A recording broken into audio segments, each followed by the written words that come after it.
Seeing none, those two are withdrawn. Okay. SD 004. Senate Bill 4, Cybersecurity Scholarship Program, Alterations in Maryland Cybersecurity Loan Assistance Repayment Program Establishment. If you recall, you considered this last week.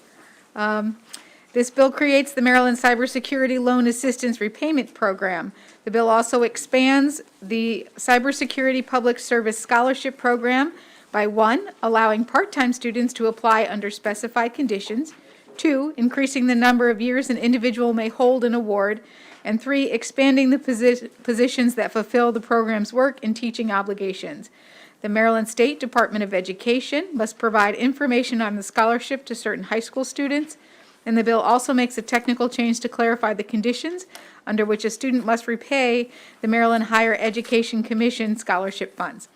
There are 2 amendments. The first amendment was offered last week from Senator Pinsky that struck the provisions creating the loan assistance repayment program. I did not re-include those in the packet, but that's all that it did. But today in your packet, starting on page 3, is an amendment from Senator Hester. And this amendment would require the Office of Student Financial Assistance to adopt guidelines instead of regulations regarding the work obligation of part-time students who are scholarship recipients, and requires the work obligation for a part-time student to equal the amount of time for an equivalent full-time student to complete the certification. Any others, Stacy? No. Okay. Was it moved, is it before us already? Did we hold it, or was it not moved? Okay, so it's before us. Did we adopt the Pinsky amendment? I'm sorry, I have questions about the amendment. Okay, There's a Hester Amendment. we'll get to that in a minute. Stacy, just, what did my amendment do? It struck the loan assistance repayment program provisions in the bill because the House has passed it without those provisions, and we were putting it in the same posture as the House. Okay. Any objection to that amendment? You're fine with it? Okay. Seeing no objection, we've adopted the Pinsky amendment from last week, which takes out a few lines. Now, the Hester amendment on page 3. Vice Chair has a question. Thank you. Thank you, Mr. Chair. First off, Senator Hester, is the Hester Amendment also, as Ms. Goodman said, to make it compliant and identical to the House? No. Okay, so could you explain, or could Ms. Goodman explain, the difference between regulations and guidelines, just so we're all clear on that?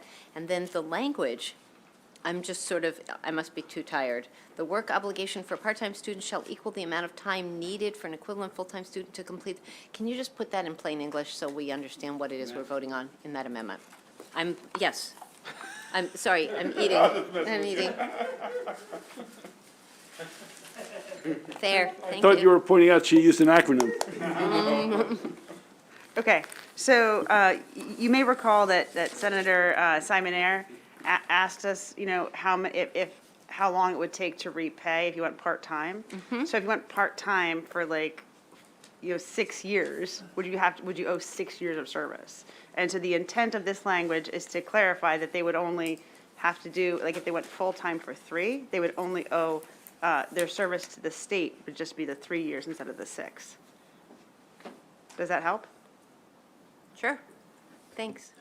Okay, I'm going to assume the Hester amendment is before us. Further discussion on the Hester amendment. It resulted from the conversation we had a few days ago on the work requirement. Seeing no further conversation, I am assuming there are 6 votes in favor, so that's adopted. So we have Senate Bill 4 with the 2 amendments. Further discussion. Seeing none, does anybody want to vote against it? Okay, record as 11-0. That was pretty quick, folks. Damn. Don't jinx it. Okay, sorry. Next. Senate Bill 61, Maryland Transit Administration Conversion to Zero Emissions Buses, Zero Emission Bus Transition Act revisions. This. Are we okay on the money? Yes. Okay, sorry. Sorry. This bill requires the Maryland Transit Administration to, 1, provide safety and workforce development training, including registered apprenticeships and other labor management training programs for its workforce related to the new zero-emission buses that it is required to purchase under the Zero Emission Transition Act, Chapter 693 of 2021. That was a bill that this committee passed last year. And 2, include additional information in the annual transition report required by Chapter 693. There are no amendments. It's been moved and seconded somewhere? Seconded. Discussion. I think this is somewhat of a follow-up from the bill last year, the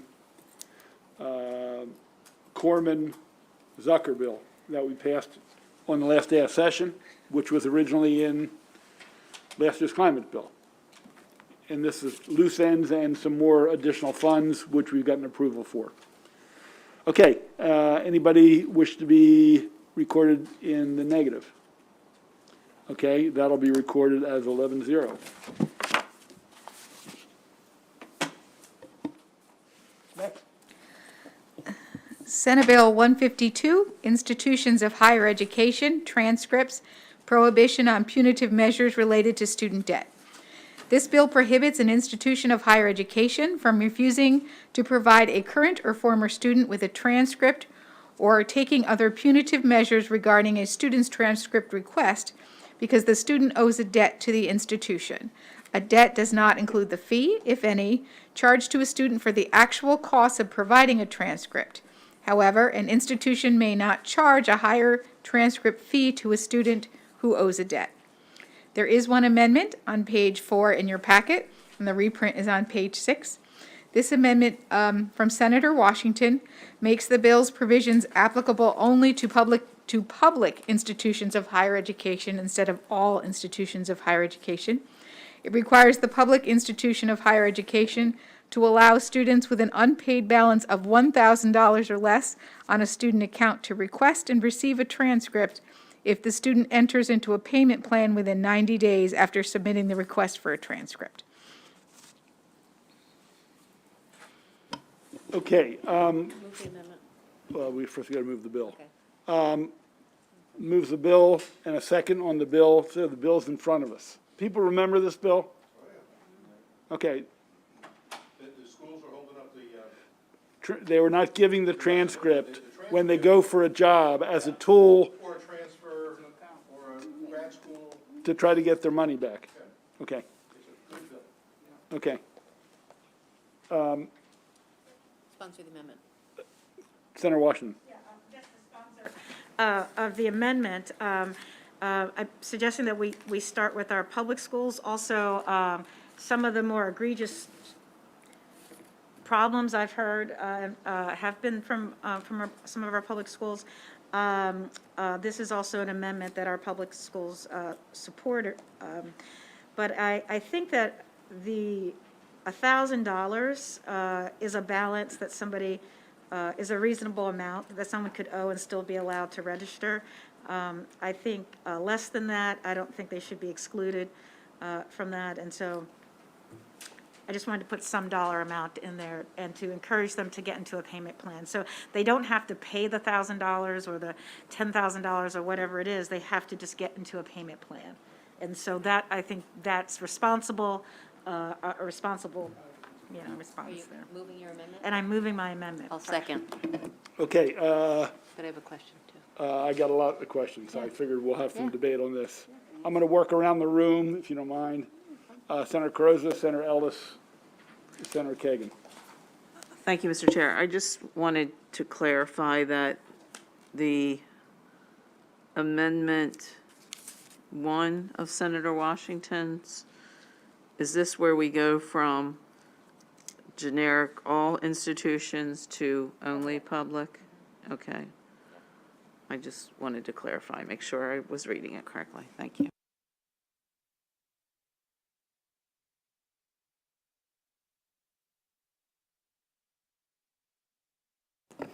So, thank you, Mr. Chairman. So, question for the amendment maker. So why would what's the rationale in taking out private schools, and just make it public schools?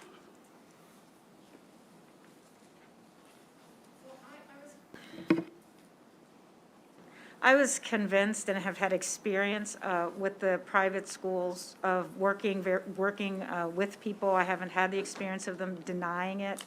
I have heard more about our larger institutions doing this for low dollar amounts. And so also, I just frankly thought we'd start at home.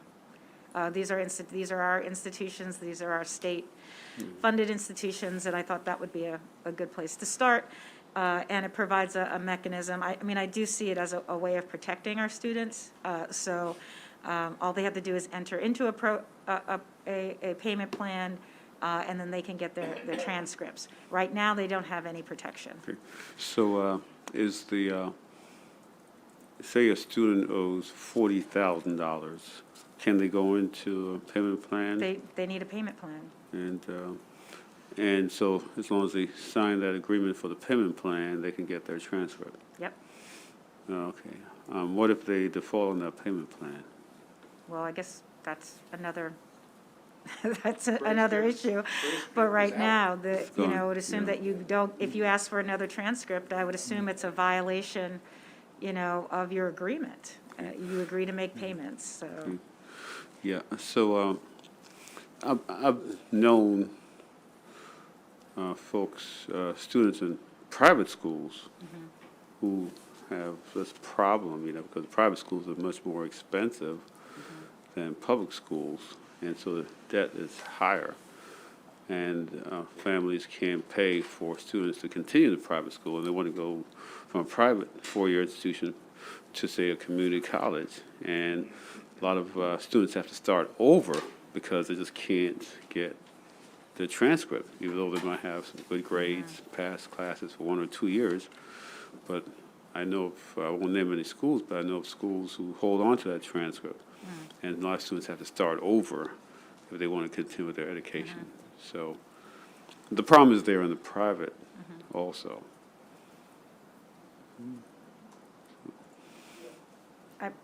As I said, but this is the amendment. I think it's a way of protecting our public schools at the moment, and also I haven't really seen the amount of evidence that the private schools are behaving, using this tool the way that our public institutions have. So when you say protect our public schools, how will they be protected? I thought this Well, was it more gives them student-friendly than institution-friendly.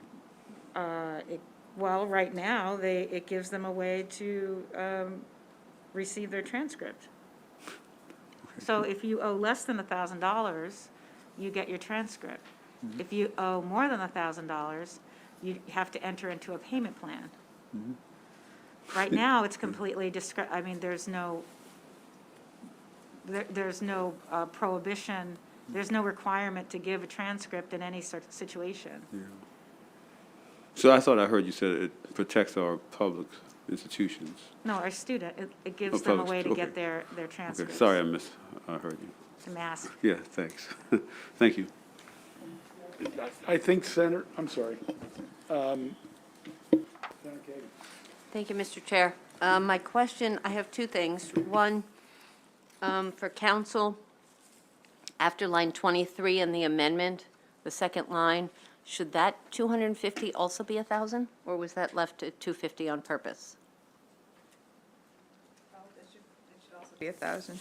Okay, so colleagues, in two places then in the amendment, the 250 should be changed to 1,000. Yeah. And then the second one, Senator Washington, I don't know if you would see this as a friendly amendment, but I wonder if I could suggest, rather than the July 1 effective date, I'd like to propose the earliest possible date, which is June 1st, because a lot of students graduate in May, and they'll just be starting looking for a job, and we want them to, I would like to suggest that we have this in effect right after they graduate, this June. It's the committee's bill, and it's Senator Kramer's bill, so Yeah. I think it's a good. So I'd like to that's move fine. that as a, I don't know if You that's a can add friendly it to amendment, it. if we need to Yeah, vote, but So you that's can amend Mr. it to my amendment, yes. Is there any objection to June. moving it from July 1 to No, June 1? uh-uh. Okay, adopted. Senator Ellis, to your question, from what I hear, it's the people who don't follow a payment plan, don't want a payment plan, might be in arrears for $20,000. And they want to, as one of their tools, to say, look, you got to start getting on this payment plan, or we're not going to give you this as you look for a job. So I don't think there are that many where they don't give this out. It's just the question is whether they can withhold it. So I think, as this is written, it's to say if it's $1,000 or less, you can't withhold it. You may withhold it. Or if they're in a payment plan, you can't withhold it. If they owe more than $1,000, even if they're not in a payment plan, some schools aren't withholding it, they're giving it to them. But, you know, with a private school, the problem is, one, it's a lot of money. And if you have 100 students who owe $15,000, $20,000, it falls on the other students to make up the difference. I mean, someone's got to pay for that. So, anyway, that's my understanding. Okay, we have, yeah. On the amendment, I'm trying to figure out why we want to bifurcate private and public. I could understand private if it was completely private, but I believe we, as a state, give millions and millions of dollars to private institutions that this would apply to. So we do have state-invested money. And if they're not denying them, at this point, this would not hurt them. So I don't see why, I don't know why we're trying to say it's good for one group of students and another group of Maryland students, it's bad.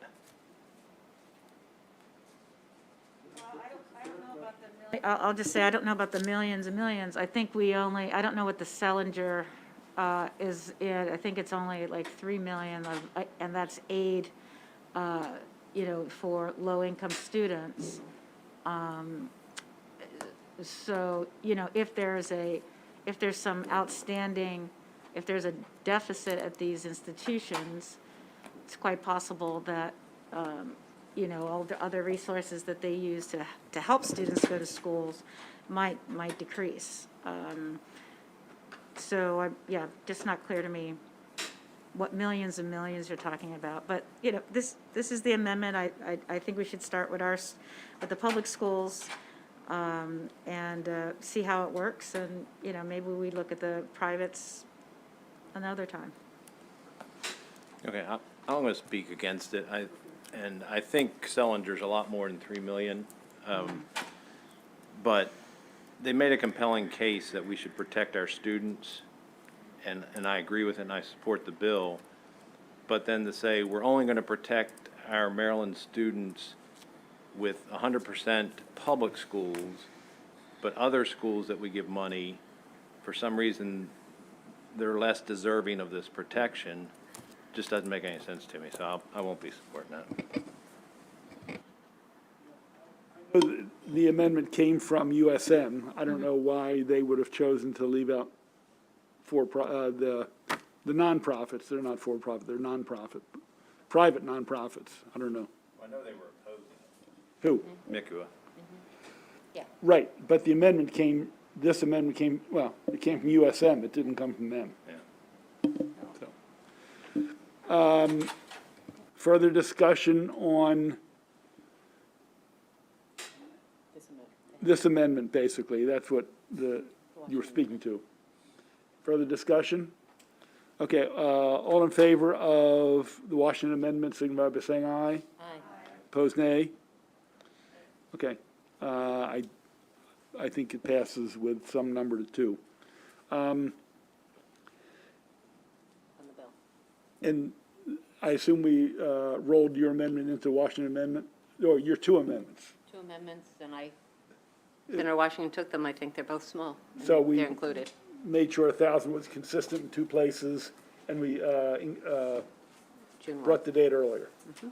Okay, the bill's amended then. Anybody wish to vote in opposition? Can I just ask one question on the bill? Sure. Do you know if there were no cases in the private institutions where this occurred? Did they testify on that or in testimony? Dua's testimony is that, that it's a big problem, it's a daunting problem. No, I don't mean all of what they wrote. I mean, has this occurred under the private institution? The withholding or the not, or the debt, students having debt? Basically not being able to get their transcript. Oh, that, it didn't say that. It just- Stacy, It looks like it's a tool in a toolbox. Testimony, yes. I mean, it happens at publics and privates, but as the testimony also said, that there's many tools, and it's another tool. That was the general tenor of it, was that it is one tool, it's not the first tool. In fact, many times it's the last tool on students who don't pay. That was the testimony. Senator, if I could. Sure. St. Mary's College says they had 33 students owing total 74,000. 14 of the balances exceeded 1,000. And that's St. Mary's, which is one small school. So I can't state it as a fact, but I'm pretty confident some of the MICUA schools have withheld it. I don't know how many. I just don't know. Further discussion on the bill as amended. Okay, would anybody like to be recorded in opposition? Okay, unanimous, at least for a lot of students at the publics, they will not have their transcripts withheld. It's a step forward, maybe not as far as we need to go, but it shows some progress.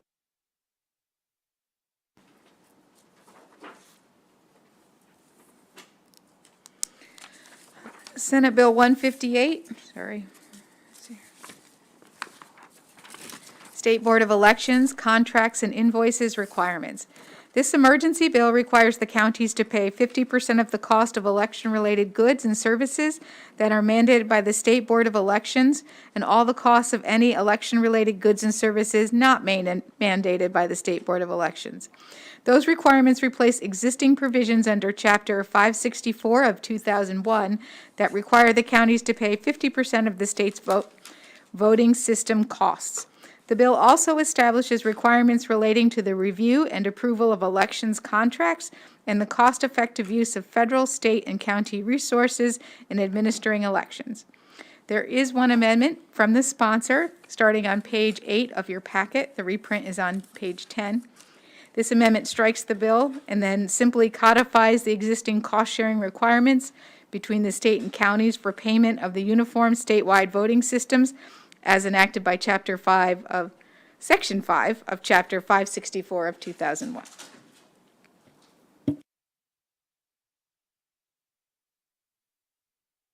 Thank you. Colleagues, let's get the bill before us before we speak. Is there a motion on the bill?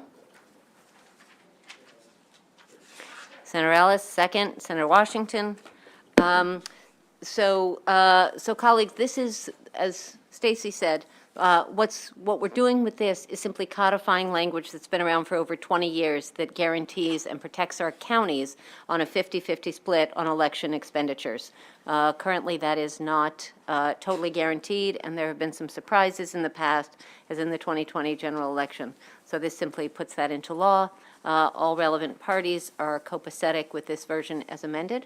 So I will move the amendment that just leaves, it takes out the procurement transparency, which makes me a little sad because I think that's super important, but that has not been blessed yet by the key parties, and so this is the 50-50 split, and I move that amendment. Second on the amendment? Thank you, Senator Gallion. Okay. Questions on, back to you, Mr. Chairman. Okay, I'm going to interrupt briefly. Let's do one or two at a time. There's pizza. We're going to allow people to eat in here, so obviously you got to take off your mask to eat. But one or two, we won't stop and take a break. Just go and help yourself. There are 4 of them, so eat up as much as you want. Okay, the bill's before us. No amendments. Yes, Discussion. big amendment. Big amendment. Big amendment. Okay, have we had a chance to read the amendment? Yep, that's what we were just talking about. Okay, the bill's been adopted, the amendment's been adopted. The amendment has been moved and seconded. Okay, And are there questions on the amendment? Discussion on the Or on the amendment. bill? Okay, no objection, the amendment is adopted. Discussion on the bill as amended. People can ask questions, feel free. Okay, it does change the bill. obviously. If the amendment. Okay, anybody wish to be recorded in the negative? Okay, the bill is adopted. Okay. Somebody better eat the goddamn pizza. There's meat, veggie, and cheese. Okay, next bill, please. Senate Bill 230, Health Occupation Service Members, Veterans, and Military Spouses. This is back before us because although we adopted the amendments to require substantially similar requirements for that temporary licensure, we did not adopt co-sponsor amendments, so we need to do that before it can move to the floor. So there were two amendments. One was a co-sponsor amendment from Senator Hester, and the other was a co-sponsor amendment from Senator Carroza.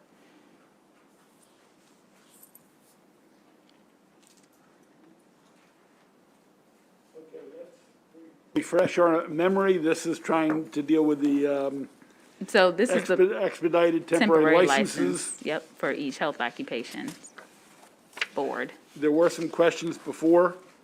I know, well, so did we adopt the amendments or not? So we moved the bill with the amendments, but we didn't adopt the co-sponsor amendments to accompany the substantive portions of the amendment. So we had 3 amendments that we considered, that we were supposed to consider. We Okay. only considered one. Any objection to the sponsor amendments? Seeing none, they're adopted. The substance of the bill, Mr. Chairman, yes. I find it confusing when we say sponsor amendments or, is that adding co-sponsors or is that amendments by the sponsor of the bill? I think it was adding co-sponsors. Yeah, it's adding co-sponsors. Okay, adding co-sponsors, beautiful. Okay, thank you. Senator, Can clarify this for us, but my understanding was that we already passed the bill last time, so we don't need to revote the bill, we just needed to add the Adopt the co-sponsors amendments. onto that, right? Beautiful. Yes. so no objection to adding the co-sponsor without going through the rigmarole of bringing the bill back in front of us. Done. Okay.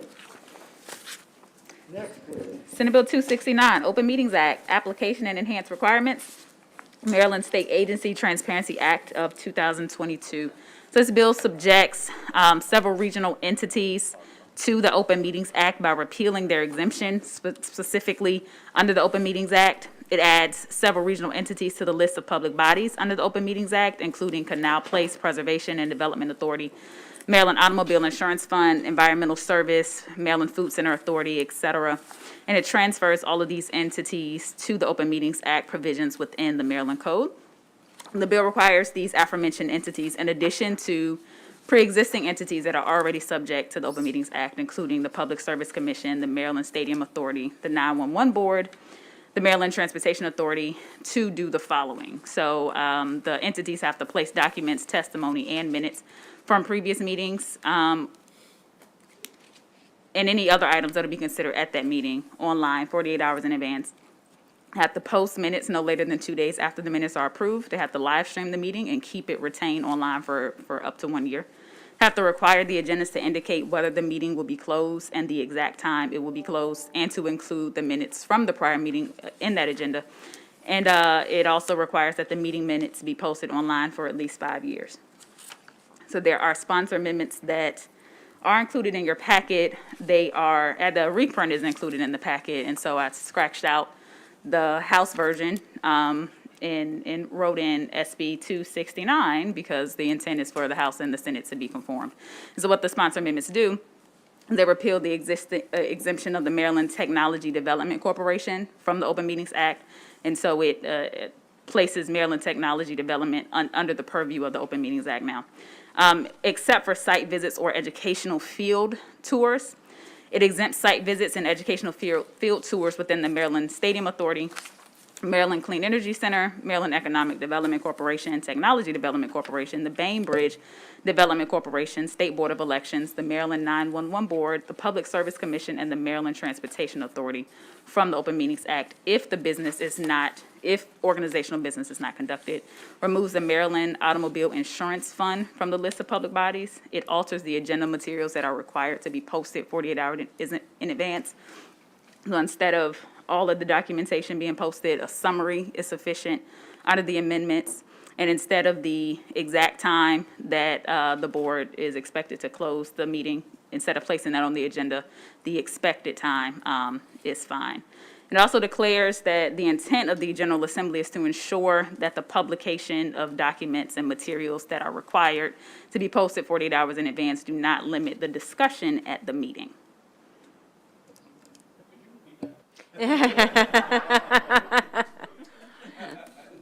So is there a motion on the bill? This is the annual transparency bill, and each year we're just expanding and adding more agencies to to our expectation of transparency. Senator Washington, you move the bill? I've got some questions. Is there a second for the bill? Second by the chair. The amendments, I can do it a little more easily if you want.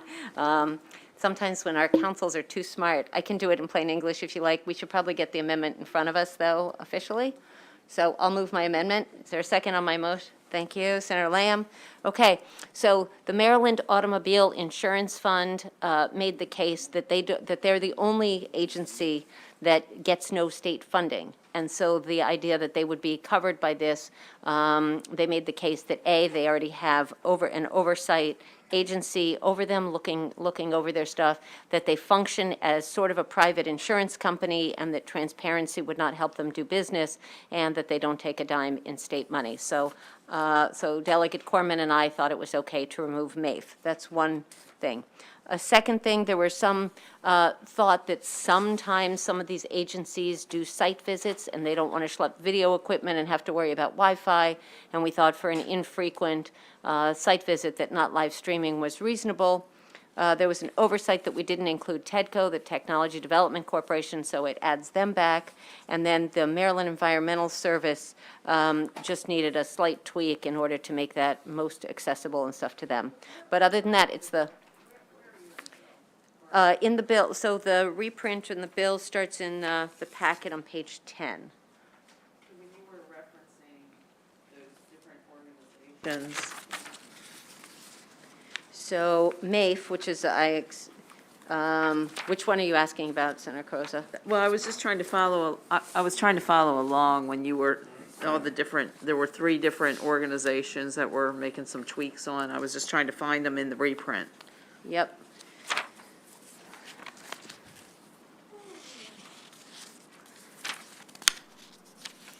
Okay, so the site visit page in the packet, if you're looking at the top, it's bill page 4 of 14. If you're looking at the bottom of the page, it's page 19.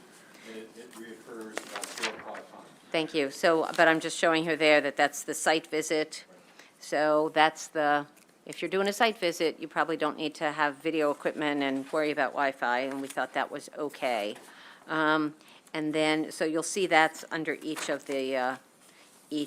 the sections. MAFE on page 25 at the bottom, page 9 of 14 at the top, lines 13 and 14. We took out MAFE, the Maryland Automobile Insurance Fund, for the reasons that I've indicated, and we thought those were valid. And then the last question you had, the last part of the amendment, on page 10 at the top, page 20 at the bottom, on line 3, adds TEDCO, the Maryland Technology Development Corporation. So I hope that gives you the information that you need. And this is, again, this is the 3rd or 4th year that we've expanded transparency, and Maryland residents are used to watching government in action, especially through COVID. And so this is just continuing to do that, but in an appropriate way. It still allows for executive session and private meetings on personnel and kind of all that. So nothing about that changes. I have a question for the sponsor. Yeah. I mean, I understand streaming and making as much virtual and available. I guess my question is, do all these organizations, I mean, I don't know how much staff some of these have. I don't know if they're working on a shoestring and whether they have the staff to do all this. I mean, I don't know the Canal Place Preservation and Development or the Food Center Authority. I mean, look, the big ones, I understand MAFE and Clean Energy Center, Economic Development. Some of these, I just don't know how substantial they are and whether they can accommodate this? Thank you for the question, Mr. Chair. So we heard from not one of these agencies of a lack of ability to do it or a lack of staff. Because as we all know, we can all do this ourselves with no extra equipment. We can Facebook Live, we can live stream anytime we want, and so there was no complaint about any of that. And they're doing it now. Oh, they are? They're doing, I mean, everyone's doing it now because people can't attend meetings. So during the whole COVID, their board members were not coming to the central location or their office. They were Zooming, and they were whatever they were doing on Microsoft Teams. And so this is really just continuing that level of transparency. Well, it's a little more. It's not just Zooming and opening to the public. It's keeping them in archives for 5 years. I don't know if all of them have a website. They do. And We have archiving. all their, yeah. So, okay, all the groups were aware of it, and they said, we're fine? No one said that they weren't fine. I don't want to indicate that they all said we're jumping up and down over this, but they understand that that's kind of the wave of the future, and that level of transparency is what people are expecting now with taxpayer money. What is the effective date?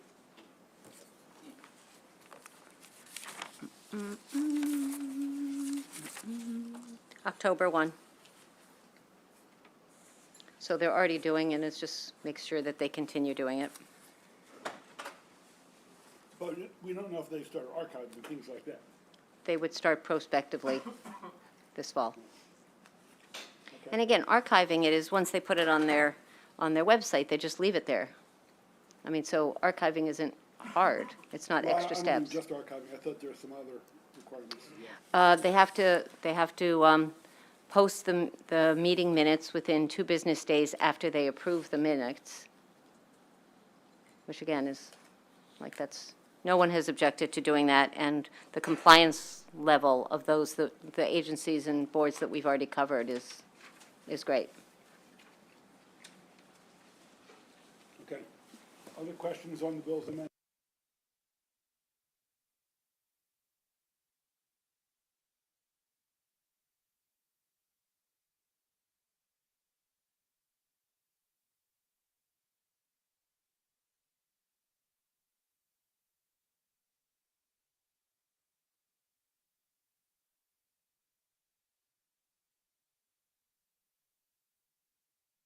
That bill will be reported to the floor. For those watching the streaming, we've been in hearings for 5 hours or 4 hours, 5 hours, and went right to a voting session, so we are being a little informal so people can have a little sustenance to keep their brain working for our voting session. Okay, next bill. Senate Bill 288, Talbot County Board of Education, Election of Officers. This bill requires the Talbot County Board of Education to elect a president and a vice president from among its members at the last meeting at the end of each calendar year or at the meeting in December each year instead of the meeting in January. There are no amendments. There were no opposition. We have received the local letter.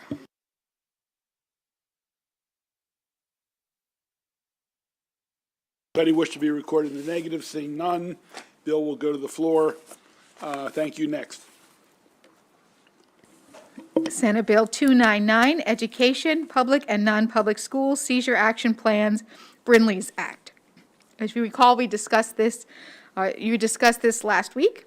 This bill requires, beginning in the 2023-2024 school year, local boards of education to take specified steps regarding the health care needs of students with a seizure disorder, including requiring each public school to have at least 2 school personnel trained in seizure disorders, as specified.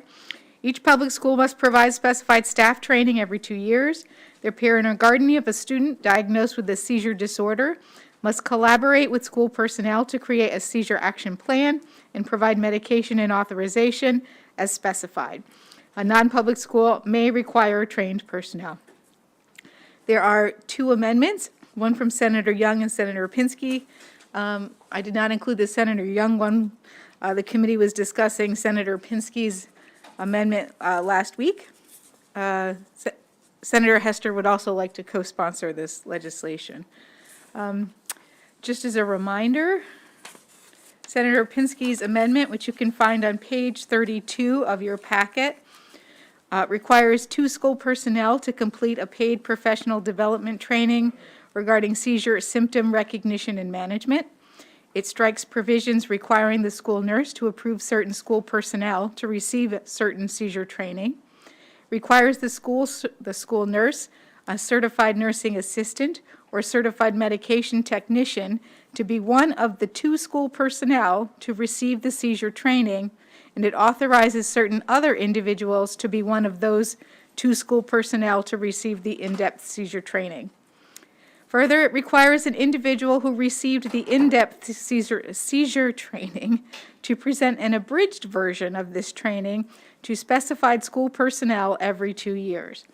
Individuals required to attend the abridged training must do so during school hours, but that has been changed in your packet to they must attend during a pre-service meeting, professional development, or at a staff meeting.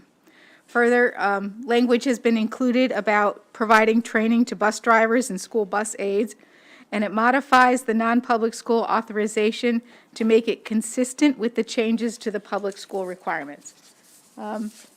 This amendment was, yes, and then the last one was a single page here from the Maryland Association of Justice, which was separate. And they had a small amendment regarding some language in the immunity provision. Is the bill, excuse me, is the bill before us? Yes. Yes. Favorable on your amendment. Is there a second? Second. Let me just take 15 seconds. I am generally, I'm generally not a big fan of requiring either health education or curriculum education being legislated by us, particularly when it adds onerous time and resources to our teachers and principals and school staff. I've become convinced this is a situation that arises more than once in a 100-year flood. It's the third most serious, as you heard. However, I still didn't think we should tell teachers they had to take a 2-hour course or online or in person. So I've trimmed it down. I just want everyone to understand. 2 people in the building, a nurse or a volunteer who comes forward, and 2 people are designated. They get the training, and then they will give an abridged version. And I don't know if it was Senator Hester or someone else said, you can give the basics to people. It's not like you need 4 hours. I mean, you're not going to treat them. You're not going to start pounding their chest. You just know how to react. So we say an abridged version, and it will be done during a staff meeting or during a professional development meeting. Hopefully it can be done in 10 minutes or whatever. It's every 2 years. So if someone sees someone going into convulsions, for example, they know basically what to do, and they'll contact one of the 2 people in the building. So I had a conversation with a sponsor and told him we're going to narrow it. It's probably not what he wants, and apparently the House did something different. But this is what I'm proposing for the committee to consider. So that's the reason. Discussion on the amendment. Any objection to adopting the amendment? Okay, that amendment is adopted. So, Ms. Goodman, so we don't have to take up Senator Young's because it covers the same thing. Correct. Okay, and there's a second amendment.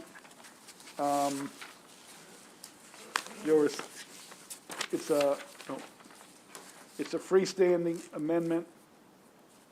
Letterhead at the top is the Right.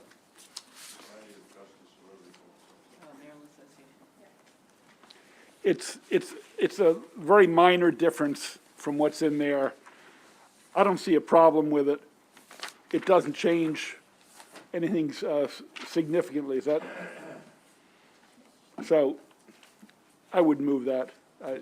It doesn't open or close the liability one iota from my understanding.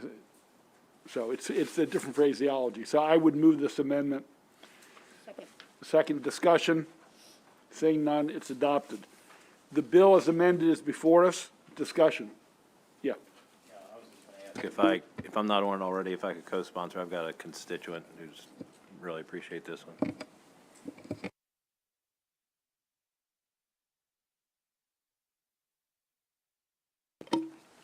Senator Carrozza? Senator Washington? Before we vote on this, I want to tell you, we have a list of 10 bills that require teachers or school systems to teach a certain curriculum or to undergo X training or Y training, and they're all on one big list that's growing by the day. And we will take that list up sometime soon. And I know I will be voting for an unfavorable. People can vote how they want on that. But I think I've seen too many years where people come up, and if they can bring in 10 or 20 people and make a legitimate case, our heartstrings start to work. And then the question becomes, who will come up next with another curriculum? And if you start doing it by legislation, it's a problem. So there is a list. I have them on a list. We will bring them to the committee.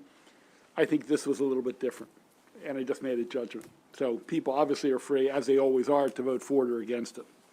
Okay, further yes, Senator. I think you just opened the floodgates. Uh-oh. Can I withdraw my comments? Yes. Okay, I withdraw my comments. Okay, on this bill, anybody wish to be voted in the negative? Seeing none, the bill passes to the floor with the amendments. All right, Senate Bill 372, Environment, Coal Tar Sealant Products, Prohibitions, the Safer Sealant Act of 2022. This bill requires the Maryland Department of the Environment to develop labeling standards for a person supplying, selling, offering for sale, or manufacturing a coal tar sealant product for application to a driveway or parking area in the state. Okay.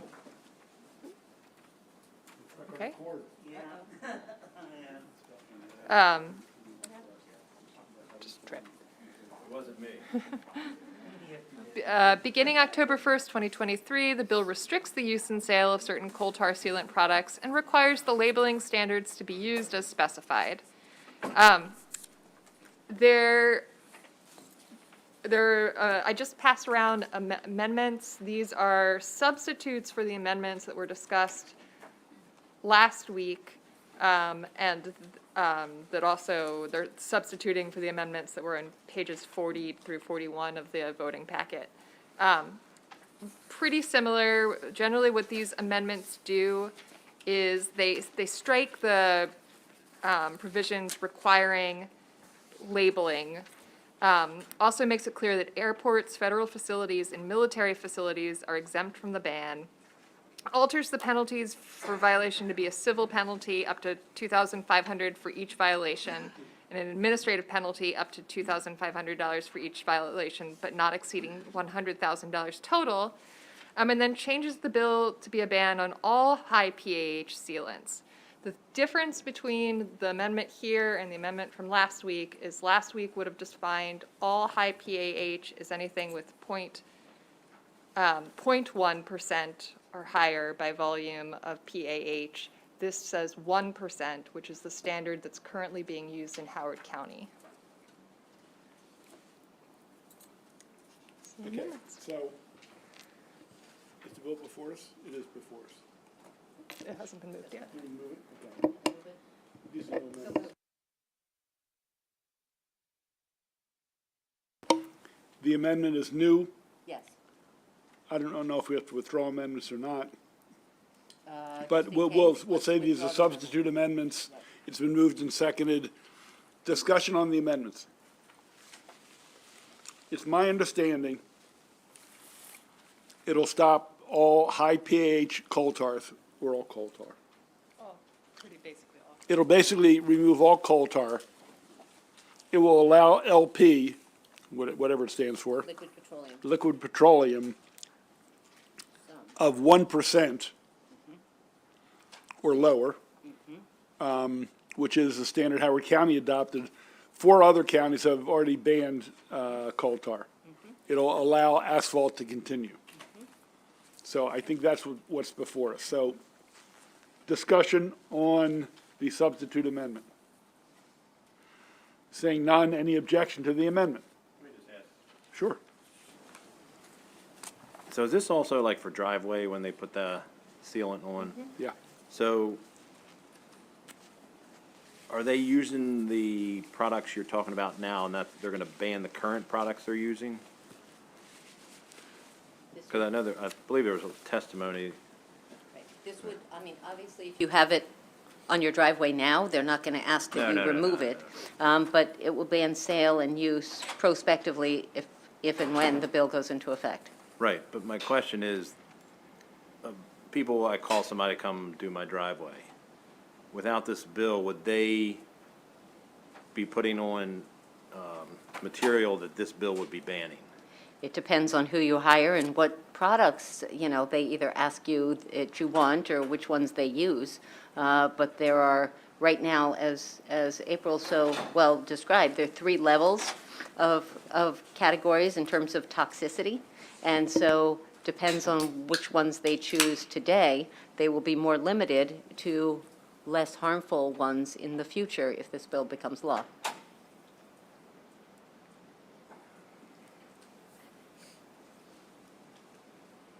And just while you're paused, I will just say that, that airports, military installations, and federal institutions are exempted, so they can use whatever they want. And then the other piece that I think we talked about last week is there is a business in Anne Arundel County, no, in Baltimore County, that creates coal tar, and it's, I think it's 7 jobs, but we allow them to continue to manufacture, but not for sale or use in the state of Maryland, because we don't want to kill the jobs. But they can also just start manufacturing stuff that would be allowed, but they would be exempted. Let's stay with Senator Simon Ayer, then we'll go to you, Senator Gallion. And I don't know if I came in and out of this testimony, but I seem to recall somebody saying that there were no reported cases of people near the driveway or anything like that that was causing direct problems. So maybe you can just briefly enlighten me on that. Sure. Let me do 2 different parts of that. One is during the application, if it splashes on your skin because you're wearing shorts or short sleeve or something, it can cause tremendous rashes, pain, hospitalization, like it's bad stuff in application. If it's on your driveway, then that's, we talked about, the dog has it on its paws when it comes in, or the baby brings it in, and it's super toxic. And from the youngest ages, at the youngest ages, for kids, it's really bad and gets worse. Adults are a little less affected by it. In terms of the workers' comp question, and he said, we've never had a workers' comp claim. Just like a lot of other cancers, it doesn't necessarily, and Senator Lamb talked about this last week, the cancer may not be manifest for decades. And so if you're a sealant applicator in your teens as a summer job, and you get cancer in your 40s or 50s, you're not necessarily going to trace it back. But studies show the toxicity of it. But That's why you wouldn't bring a workers' comp claim. You wouldn't necessarily trace it back to that. yeah, I am going to jump in, Senator. I'm voting for this bill, but I will also say there are different assertions made by different people. I mean, I happen to believe a lot of the things the Vice Chair talked about, but the people who say the studies are not so verifiable and convincing. So, like in a lot of our policies, there are contesting claims. So, I just, there are people who are saying it doesn't have the same effects that the Vice Chair talked about. We all have to decide what is most convincing to each of us. So I just want to be as transparent as possible on that. The one thing I would add, Mr. Chair, is that regardless of studies and which one you believe, and the United States Geological Survey and stuff has some really good data on this, but the fact that Lowe's Home Depot, True Value and stuff won't even carry this stuff because they think it's that dangerous and they're worried about being vulnerable to liability, I think kind of speaks volumes. Comments that were made.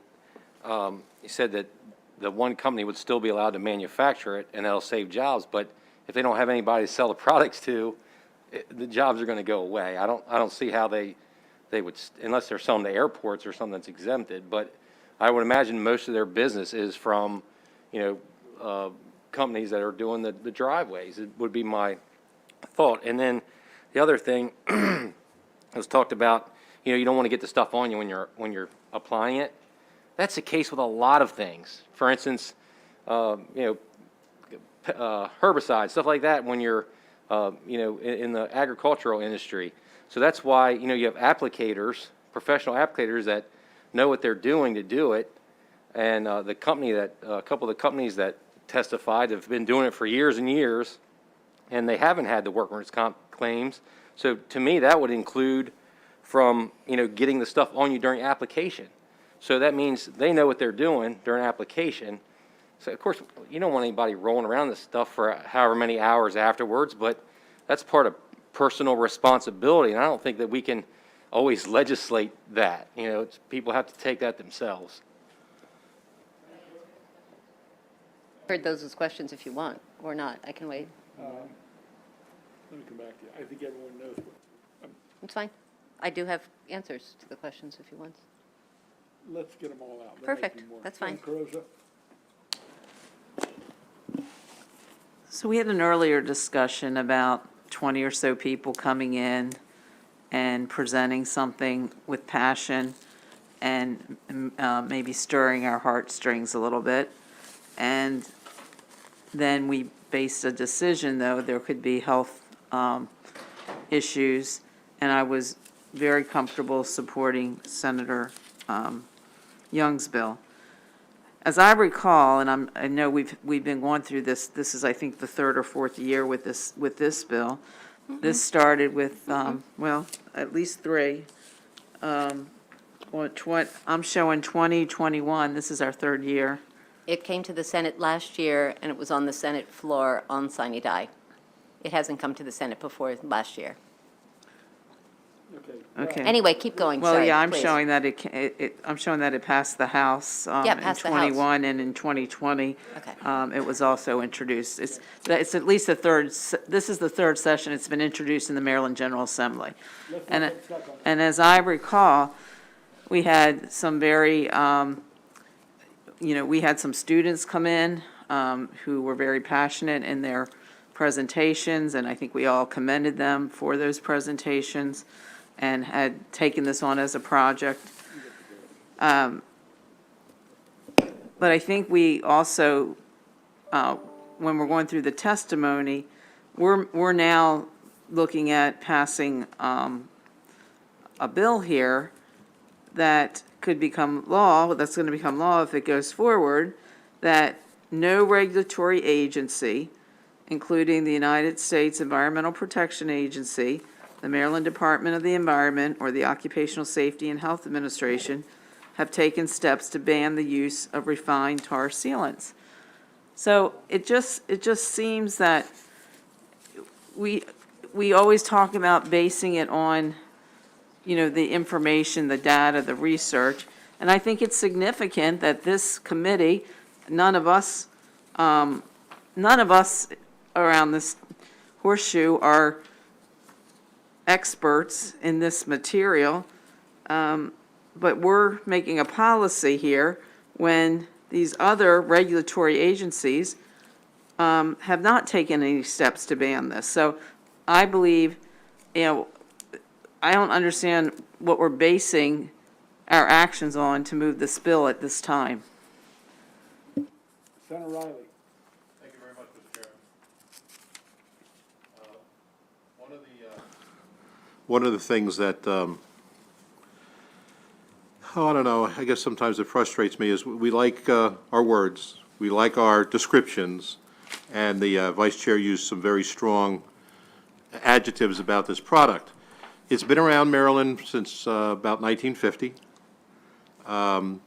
the fellow that I'm referring to, Mr. Decker, provided us 12 years' worth of workers' compensation claims, but they represented employees who worked there 15, 20, 25 years.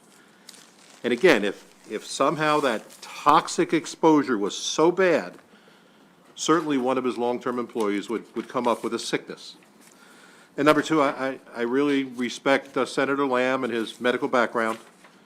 I don't think we have a record of anyone having any kind of cancer that's been presented to this committee. And I haven't seen any scientific reports, studies. Everybody says there's some. I'm sorry, is it in your packet? Did it get presented by anybody? Did we have some scientific studies presented? Do you know, counsel?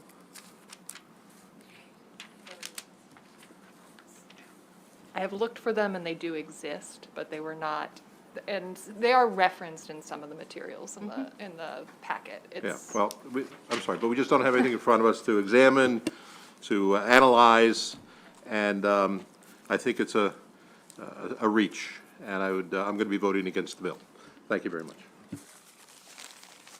Vice Chair. Again, in case someone is just tuning in, we've been in meetings and hearings and votes since 1 o'clock, so sorry for the eating here. I'm going to run through really quickly some of your questions. Senator Gallion, if they manufacture it in Maryland, what's the point if they can't to have sales or use or something for use in Maryland? They can still sell it for use in Maryland's airports, federal facilities, and military installations, number one. Number two, I'm just going to finish all the questions, if I could. And second, as we did with styrofoam, as you may remember, those of you who are on the committee, there's also the manufacturer for sale and use out of state, which is valid and fine, and that's still, and there's also the hope that they will transition to create items that are less toxic. Second, the Teamsters, you asked about the health of the workers. The Teamsters encourage the workers, the applicators, who get paid more than the average bear because they know that they're working with kind of awful stuff, to get regular health care checkups for cancer screenings and stuff, and that is, that's a little terrifying. Senator Carroza, we said that last year was the first year it came to the Senate, and no one has banned. I've got a document. The EPA, first off, doesn't classify products as hazardous. They only do ingredients, and so they wouldn't be banning or recommending the banning of coal tar or anything like that. Their own research recommends local bans as a strategy to control pollution from this product. And just a reminder, this product is not just about hurting our kids, but it's about the bay from the runoff and stuff, and it's really bad for our water and for our environment. And I'm just going to read something on the EPA's website, which is, due to the expense of retrofitting control measures into existing stormwater sewage and discharge systems, many municipalities may opt for banning coal tar-based sealants due to the PAH content and related chronic toxicity effects on the environment. So that is actually on the EPA's website. And so, Senator Riley, that's what I'll just loop you in on that in terms of studies, and that is on the EPA's website. Thank you, Mr. Chairman. Yeah, sure. Thank you. So, as I kind of got to this a little in my comments, but you mentioned we talked about the business and the potential loss of jobs. Do you have any idea, like, would airports, what percentage of their business would that cover? 2%? 5%? I would assume, wouldn't you assume it would be mostly these smaller companies, like was referenced earlier, that are doing driveways? I just don't think percentage-wise the airports really make, that big a difference in that. I mean, do you have any clue on that? It's going to be brief on this. You all got a letter, multiple letters probably, as I did, from Sealmaster, or from the sealant people. There's a letter that was sent by the president of Sealmaster of Wisconsin and the president of Sealmaster of Minnesota. It was sent to the Wisconsin Assembly, and they recommend to all contractors, national accounts, and government entities that they specify or require only asphalt-based sealers, as they offer more benefits with no cost disadvantage. So your question continues, so my answer would at least partially continue to be that the alternatives can be created at this manufacturing level. I really don't know what percentage the federal installations, the military installations, or the airports would And be. just one- But out of state is another option. Just one more, Mr. Chair, if I may. We've heard how bad this is. If this is just so bad and awful, why are we excluding airports? And why are we allowing manufacturers to send it to other states then? So the children in Pennsylvania are not going to be affected? I mean, it seems like we're kind of cutting this here. Either it's so bad that we can't have it, or it's really not as bad as maybe it's being led on to be, and we could, keep these smaller companies in business. It's a totally reasonable question. On the former, about airports and military installations, federal installation, they're questions of federal preemption. We can't tell the feds what to do. So that's actually legal, constitutional. That's why. And second, out of state, we're the Senate of Maryland. We can't tell the people of Pennsylvania what to do, or the legislature from Pennsylvania. So we're doing the best we can to protect our people, and then other states are doing the best they can. Thank you. Just one brief comment, Senator Carrozza, responding to something you said. In my first or second year here, there was a bill to ban chloridane. And it was used on farms, and then it was banned by the EPA in '83. But they allowed it to be used for termites, because it was very effective with termites. And I think it was my first year here, there was a bill to ban chloridane for any purpose in Maryland. EPA had not taken a position on it. They, in fact, had allowed it to be used. We banned it. I think we did. I think that bill passed. And a year later, the EPA also banned it. So I think we also know that even on the federal level, agency policy is also sometimes affected by politics. The FDA, in the recent books that have been written about Purdue Pharma and the opioid crisis, FDA almost allowed the pharmaceuticals to write their description of the drug, and that came to light in a lot of the lawsuits. So just because EPA hasn't banned it yet doesn't mean they might not in 6 months or 18 months or 3 years. It doesn't mean they will, and we're here to make judgments to the best of our ability. We might find out that we had the foresight, or we might find out later that we were off base, and we just make the judgment based on the data and information we receive. So, isn't that so? And that's so. Yeah. Okay, further discussion. The bill as amended. It's 1%, bans coal tar, allows LP and asphalt surfacing. Let's do a roll call.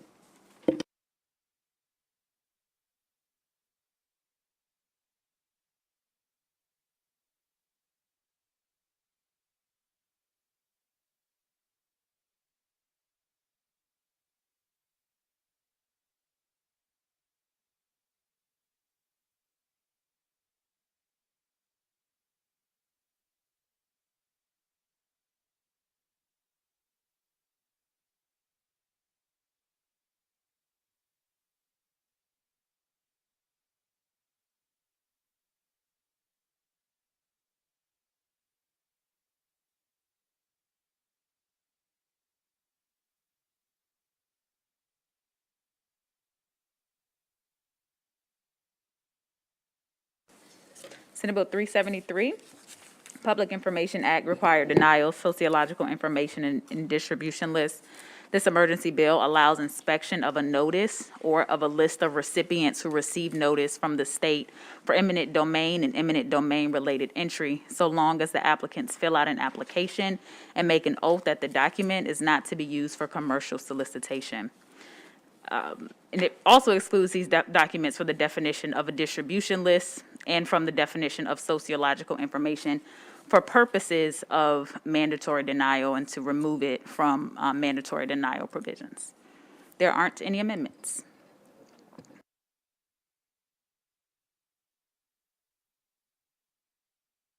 Is there a motion on the bill? It's been moved. Is there a second? Second, Senator Riley. Discussion on the bill. Senator Ellis. Yeah, thank you, Mr. Chairman. So what are sociological information? What's in? This is a really tiny bill that just sounds confusing. It came from Delegate Carr, some of whose neighbors got a notification from the Maryland Department of Transportation that they might be showing up on their property and taking measurements and collecting information and might be needing to get data for the purpose of maybe putting a road really near their house. And so Delegate Carr wanted to connect with his constituents and figure out what was going on and all that. And MDOT, the Maryland Department of Transportation, so rather than doing publicity, Maryland Public Information Act, they said, oh, no, that's private information. And so they used that as a fig leaf to hide. And he had no interest in their social security number, in their phone number, in their email, any personal information. He just wanted their name and their address to know who it was that they contacted so that he could follow up with them. And that was it. And all of that information is in the public domain. The only thing that wasn't public was, did they do everybody on this street or this street and this street or whatever? So he just wanted that data, and he was unable to get it. So this is a tiny fix that has passed the House of Delegates, I think twice unanimously, and so that's what this bill does. It just makes it easier for us to figure out what's going on when it comes to the Department of Transportation on projects. Sociological is different from private? Is that the opposite of private data, which is like social security numbers, stuff like that? Exactly. Yep. So names, addresses? Yep. So it's making sure that, so our personally identifying information shouldn't be out there anywhere, and certainly that shouldn't be included in this. And it's making sure, and you have to attest to the fact that you're not going to solicit them, and you're not going to try to sell stuff to them.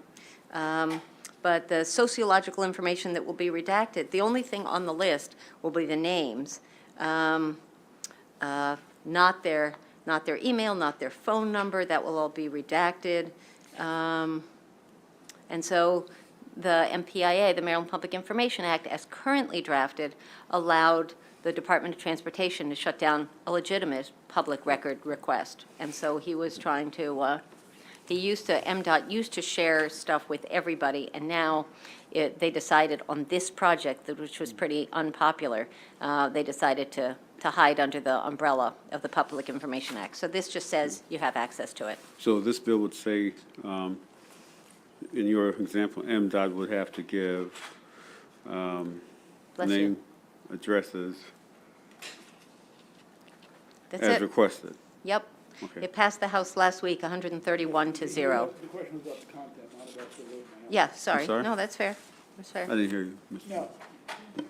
She was responding to a different question. Yep. I just saw that I had that information. Thanks. I'm still not clear on sociological information. Yep. It says, subject to the subsection, sociological, for the purpose of this section, a custodial shall deny inspection of the part of a public record that contains sociological information. I still don't understand what that means. Before? Okay. I mean, we have sociological imagination, we have demographic information, so it's new to me, Right. so I'm not quite sure what that is. But I So- don't know everything, but I definitely have never heard that. I can provide a little bit of clarity. Yeah. Thank you. Can you help us here? 'Cause I've got- So, under the Public Information Act, every custodian that holds records is required to deny certain pieces of information. That can be a distribution list. Sociological information is one of those categories of mandatory denials. The definition of it is based off of the entity that holds the record. So there isn't a codified definition. but it typically includes social security numbers, email addresses, physical addresses, telephone numbers, et cetera. So each entity gets to decide what that sociological information is, which is typically like some sort of personal identifying information. And so what MDOT was doing was they were protecting or they were shielding this information by saying it was sociological information. Right. Therefore, if it's sociological information, it has to be protected and it can't be disclosed because sociological information is protected, that personal information. So the short answer is it varies based off of the entity, but it's identifiable information that the specific entities feel they have a vested interest to protect the privacy of that individual. So, let me ask you a question, then I see a couple of lights. Ms. Foxworth, so the purpose of this is if I'm the state senator for a district, I can write to the Department of Transportation and say, I'm told you've been in our neighborhood. What addresses or what people did you contact? I'd like to know what the hell you're doing here and who you're reaching out to. I mean, is that? Right. And so they would be able to send the names, but they wouldn't be able to give you the addresses. Right. So if there's a distribution list that has names, so it says the distribution list can include physical address, email, telephone number. I'm sorry, it can or cannot? It can, but that part has to be redacted. Redacted. So the list itself can have that information, but when they give it to the applicant, the telephone, email address, physical address has to be redacted. So. The name. The name. So Yeah. I will get a The name name. of 50 people's name. Yes. And then I have to deduce why they were probably approached or given a notice by that agency. Right. And is it just transportation or any agency? That it specifically pertains to the Department of Transportation for narrow purposes of eminent domain. That's the scope. Under this bill. Public records in general apply to all of them. Like distribution lists are protected under the Public Information Act in general. But this is like carving out that exception. Well, let me ask another follow-up. I just want to understand this. I don't know what I think about it. I just want to understand it. Does the department have to say the purpose of the notice? I mean, I understand they have to give the 50 names or 20 names. Do they have to tell me why they sent something to those people? I can answer that, I think. Okay. I'm soliciting, I'm asking MDOT for that information because I know, because a constituent contacted me, or I saw something in the press, and I want to know which of my constituents were contacted. So after I get the list of 50 names, and only the names, not the email, not the phone number, not even, so then I can go into Commence, which we all have access to, and track them down and contact them and say, hey, what do you think of this, and all that. But then I can provide constituent casework as opposed to not knowing who's been contacted by the Department of Transportation about a project. Right. But do we always know why they've reached out to people? I get a call from one person, and I say, what's going on 2 streets over? It wasn't in the press, it wasn't anywhere. Maybe the person knows or doesn't know or is confused. Do I find out why the department is reaching out and contacting these 20 or 40 people? This was for the purpose of eminent domain. This isn't like saying hello, and you Okay. should take Metro more often. Okay. Thank you. It's a thing. Okay, Senator Hester, then Senator Carrozza. Just come back to me. Okay, Senator Carrozza. I think I'm even more confused. So it sounds like this bill came out of some casework, and that it only applies what we're calling a Public Information Act required denial of sociological information, which most of us don't know what that means, and distribution lists.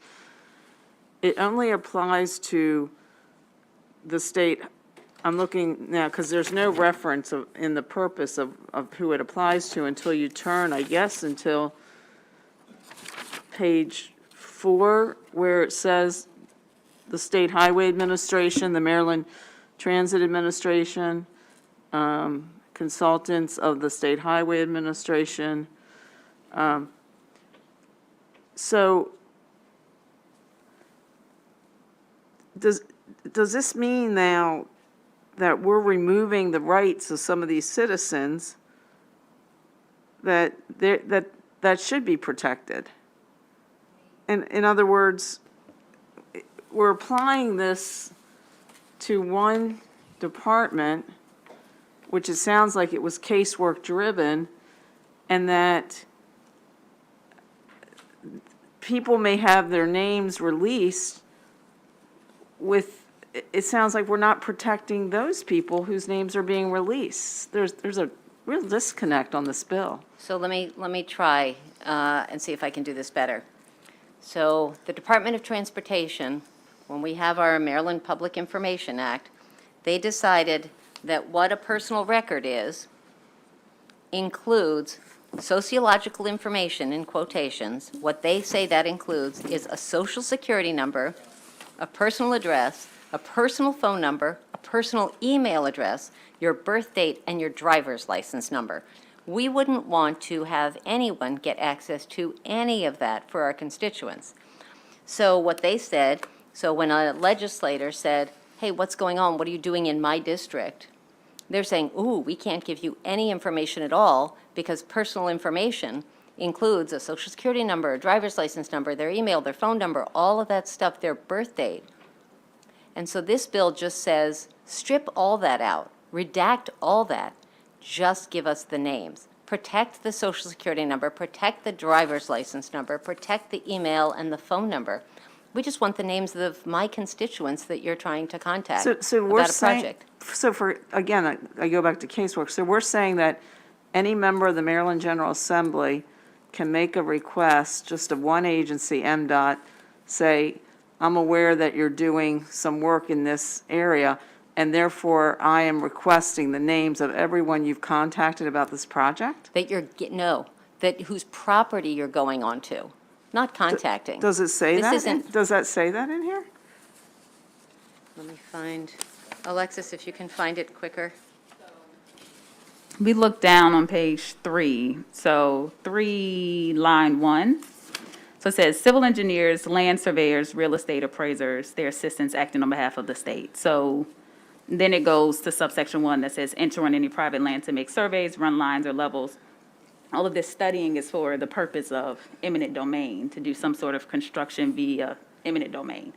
So if any of these individuals on behalf of the state come onto the property to do work on behalf of the state to procure property, I guess, for eminent domain purposes, and they went on the property of an individual, the individuals whose property they entered onto would be placed on this list for dissemination, for distribution. It wouldn't be protected under those exceptions, distribution lists and sociological information anymore. It'll be readily available. But it has to be someone who enters onto the property representing the state for the purpose of eminent domain. Right. Senator Croza, can you imagine getting a freaked out constituent who says, holy cripes, these people are tromping through my house, my yard, not my house, sorry, but on my yard, and they've got all sorts of devices, and I don't know what they're doing and all that, and you can't even contact or figure out who else, which other homes they're going to. Further questions or discussion? Senator? I mean, I'm trying to figure out why I get that information. A constituent calls me and said, hey, look, I got notification or MDOT's on my lawn or somebody's on the lawn. Can you help me out? We go help them out. Why should I have the right to go and find out all the other people MDOT's contacting and then use my comments and try to figure out where they live? Why should I have that? Okay. 1 point. Yeah. We don't have to respond to every question immediately. Senator Hester, you want to add to this? So I think, I see on page 3 where it says in the existing law about the civil engineers and stuff, I'm having trouble understanding how this definition only applies to that. And my worry would be that that anybody can request a list, and that it could be used for other not as well-meaning intent as what you just said. Like, could somebody request a list of everybody who's getting notices on traffic violations? This is eminent domain only if people are coming onto your property. But where? And you where have does to it sign an oath that you're not going to use it for solicitation or any other purpose. Where does it say? I just don't understand where it says that. So, It's in the part of the code. So this particular portion of the real property code deals with eminent domain and entry on private property. So it says that subsection A, it lists the individuals. Then it says having the power of eminent domain to notify the owner or occupant in writing with respect to the proposed entry may, and then it lists out all of the things they are able to do to serve the purpose of eminent domain using their state powers. That's the existing law. Right. I'm trying to understand where on page 1 or 2, it says that only in this section on page 3 can we request this list. So where it's on page 2, Line 28. so page 2, lines 6 through 9, and then lines 13 through 14. And then also lines 24 through 26.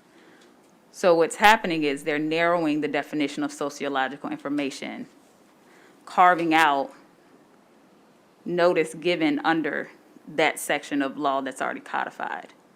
So where it's saying, under original law, you can't disseminate sociological information because it's protected, it's social security numbers, it's et cetera. However, you can give out the list, the notice of those individuals who were contacted for eminent domain. Those individuals whose property has been entered onto for eminent domain. So in doing so, it takes them out of the definition, prohibiting them from being sort of covered and protected from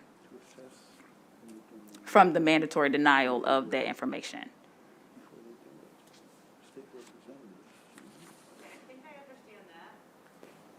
But are we doing a statewide bill to solve one problem that happened one time? Madam Vice Chair? I apologize. Are we Senator. doing a bill to solve a problem that happened one time? Like, is this ever been an issue before? So I actually sponsored the bill that caused the problem. So every one of us, I'm sure, passed unanimously. There was an incident not so many years ago, but some number of years ago, that under the Public Information Act, there was a required disclosure.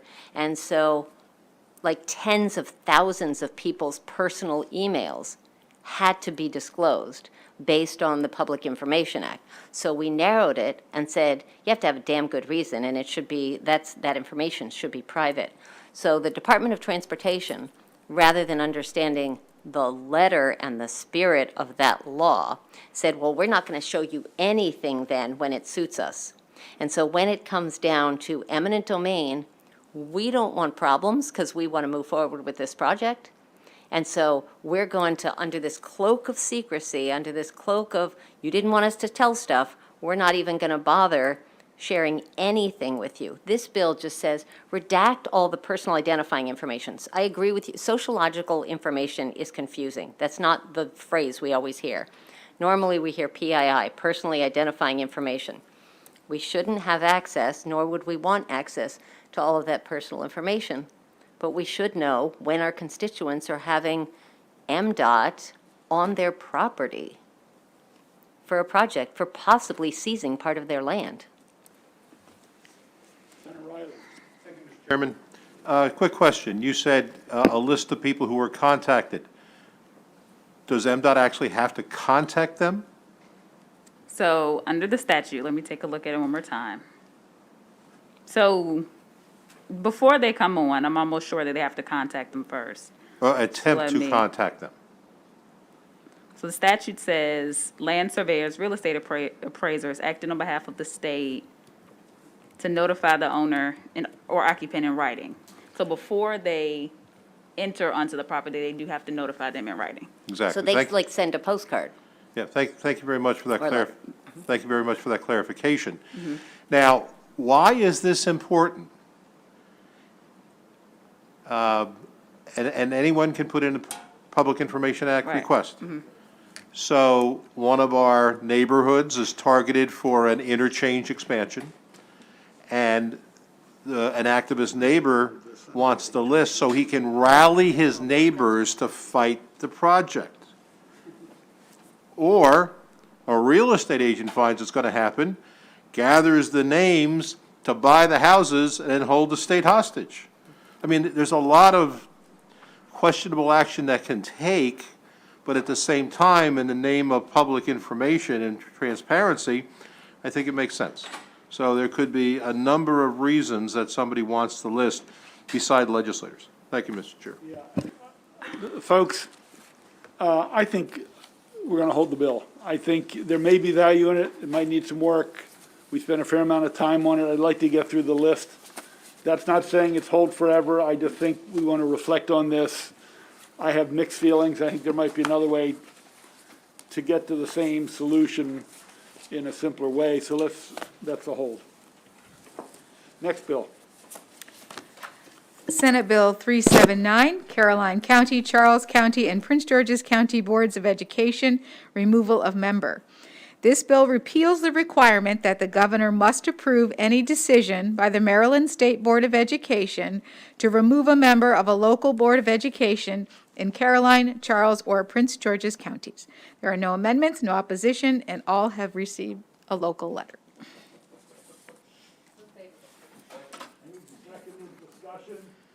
Discussion? Sure. Mr. Maker, the sponsor of the bill, why isn't it statewide for every Board of Education? It is now. The new law makes it that. Thank you very much. They're the only 3 or 4 That was not. that has to go through the governor opposed just to the State Department of Education.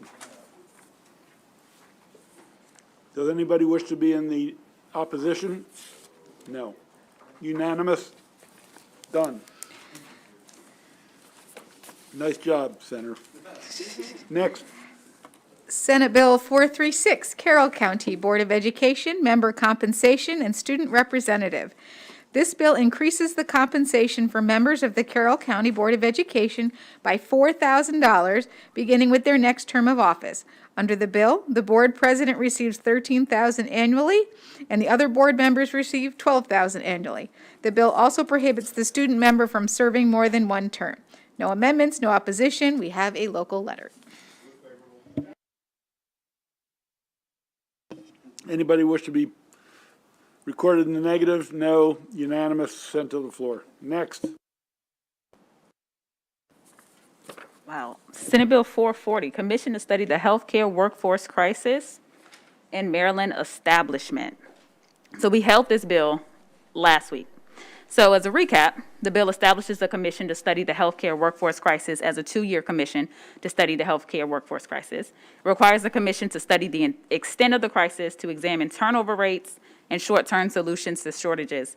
It authorizes the commission to establish advisory committees, and it requires the commission to submit a yearly report by December 31st of each year. It'll terminate in 2024. There are several versions of amendments, 3 of which are supplemental to the packet, and one is a sponsor amendment, and I will pull up the page for that.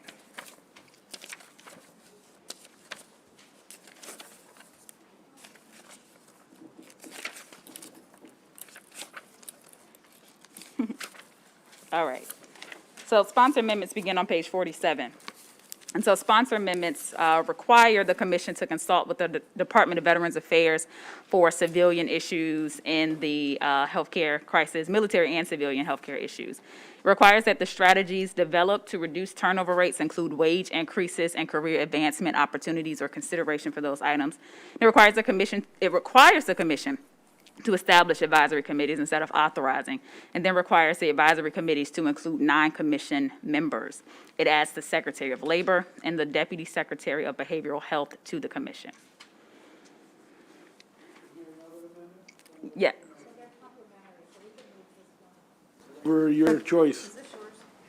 Yeah, the longer one is mine, yeah. So I would move the Vital Amendment. Second. Yeah. And that's on Debate? page 47. Okay, we're starting with the, Vital. Senator Washington moved the Vital Amendment first. Yep. Then we'll go to the Washington Amendment. We're on the Vital Amendment.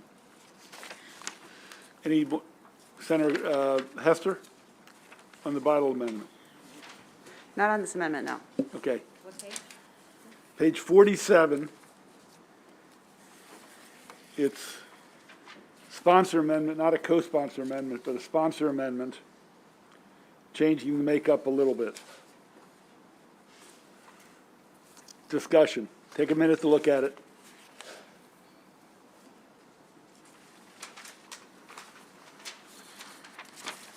It goes on to the next page.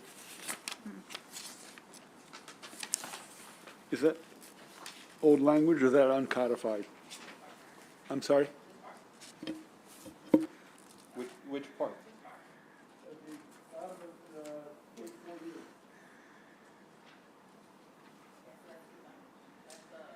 And that they consult with the Department of Veterans Affairs. So that's adding on to the bill. It's not in caps. So is that Because- uncodified? Right, the whole bill is uncodified because Okay. it's under 3 years, so. Okay. Thank you. On the Vital Amendment, discussion. Senator Washington, your light's on, but. sorry. Okay, that's okay. I have no objection. The Vital Amendment is a.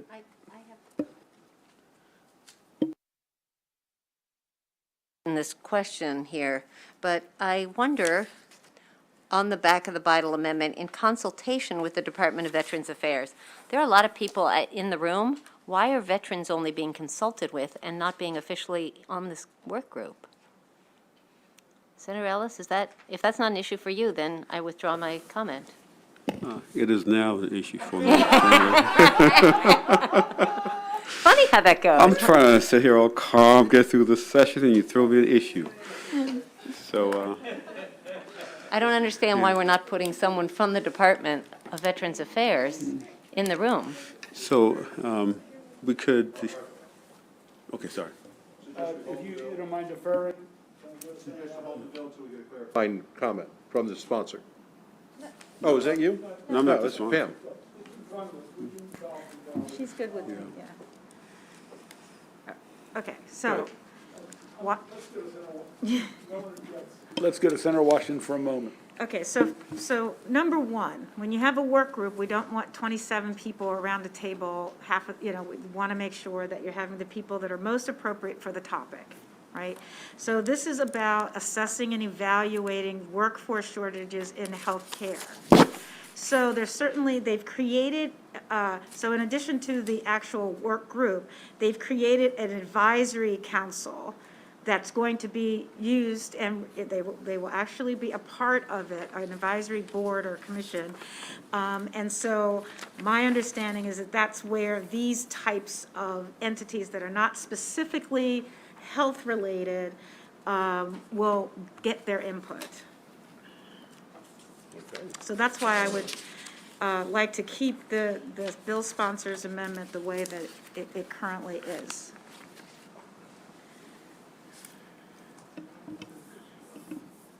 I'm going to take 2 seconds to read the.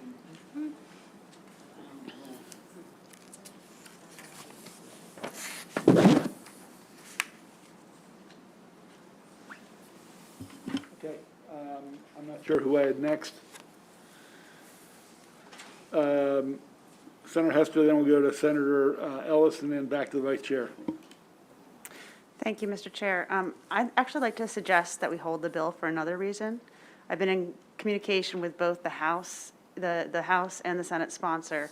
There's talk about using this bill to kind of bring together some of the other workforce bills that we're talking about right now and potentially add on to it. So I've checked with both of them. They'd like to hold the bill. We'll give it a hold. I'm not sure. I love that idea, to be honest with you. Yes, I just spoke with Pam this morning. This is an interesting. Senator Washington. So sorry. I know we're being kind of casual. So this was today, they wanted to hold the bill? As of like 2 hours ago? Oh, okay. Well, so much for, I don't know.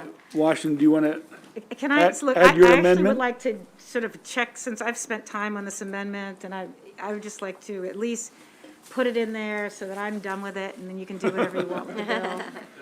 Okay. So, because even if they put it in, they need to drastically draft it because it's not well drafted, so. I mean, it's got too much in Let's it. do this. We're going to withdraw the Bidle amendment. And I'm going to let Senator Washington proffer her amendment and explain it, and then we'll either vote it or then we'll hold it.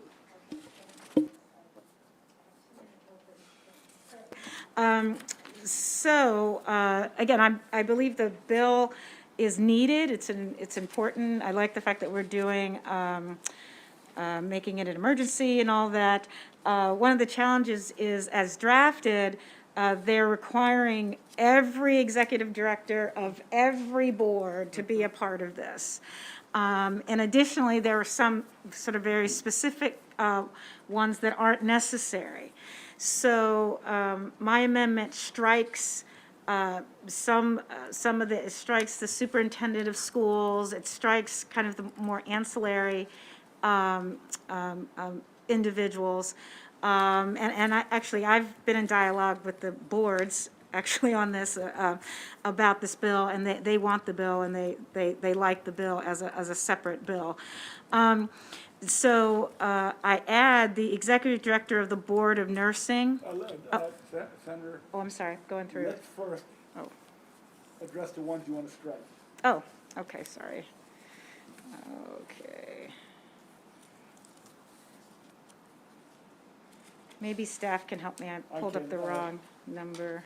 Line 20 Yep. comes out, higher ed comes out. I'm reading your amendment. Yep. Line 21, oh, no, just strike the number. Strike the entirety 22 and 23. Yeah, there you So go. higher Yep. ed secretary and Yes. state superintendent comes out. Yes, and I got it now. The line 8 and 9, the assistant secretary of, no, actually, I left that in there. And then striking the executive director of each occupational board, so that would be like 20-some. Line 10 and 11. 10, 11. Yep. Right, so those are the strikes. Okay, now, Senator, please continue. Thank you, thank you. Let me come back to you.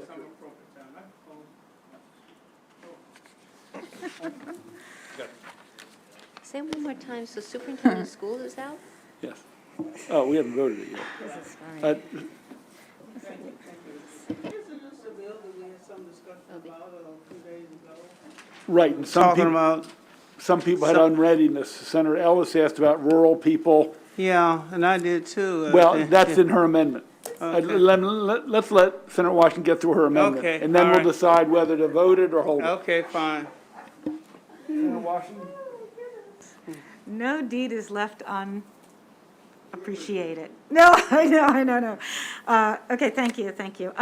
So I am saying that we add the executive director of the Board of Nursing or their designee, the executive director of the Board of Pharmacy, the executive director of the Board of Physicians, the executive director of the Board of Professional Counselors and Therapists, and again, we increasingly recognize the importance of mental health as a part of our healthcare system. The director of the Maryland State Office of Rural Health, the director of the Office of Minority Health and Health Disparities, the director of the Office of Healthcare Quality. They are the entity that surveys hospitals, so that was kind of a way to get the sort of the hospitals and facilities, but it's the state entity that has that under their portfolio. And then in terms of the pipeline, rather than the state superintendent and the Secretary of Higher Education broadly, be very specifically the provost of the graduate schools of the University of Maryland, Baltimore. That's all of our professional schools in our state system come under that. And then also their MHEC does have what is called a private advisory council, which is the private schools that are also professional schools. So we have that chair. So those are my amendments. Ask for your favorable vote. Okay, it's been moved and seconded. Senator Patterson, you want to speak to it? No, let Ellis have his go first. Oh, can we do Have a that? light on. Okay. No, I'm okay with it, but I think this was sort of a backdoor way to get what was discussed last week, and I had every reason to believe that perhaps we would have gotten this prior to now to at least determine whether or not we were going to make some attempt to.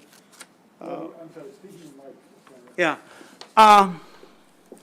I guess this sort of caught me off guard because I was hoping that, and I think we had agreed upon that, we wanted to see if perhaps we could add one or two key folks down in the southern part of the county, and so that's why I think we asked to hold this bill. Did we ask for a hold on this bill? Senator, there was discussion about who should be on and who shouldn't. Senator Washington spoke about not having all the boards represented. Right. Senator Ellis raised rural health.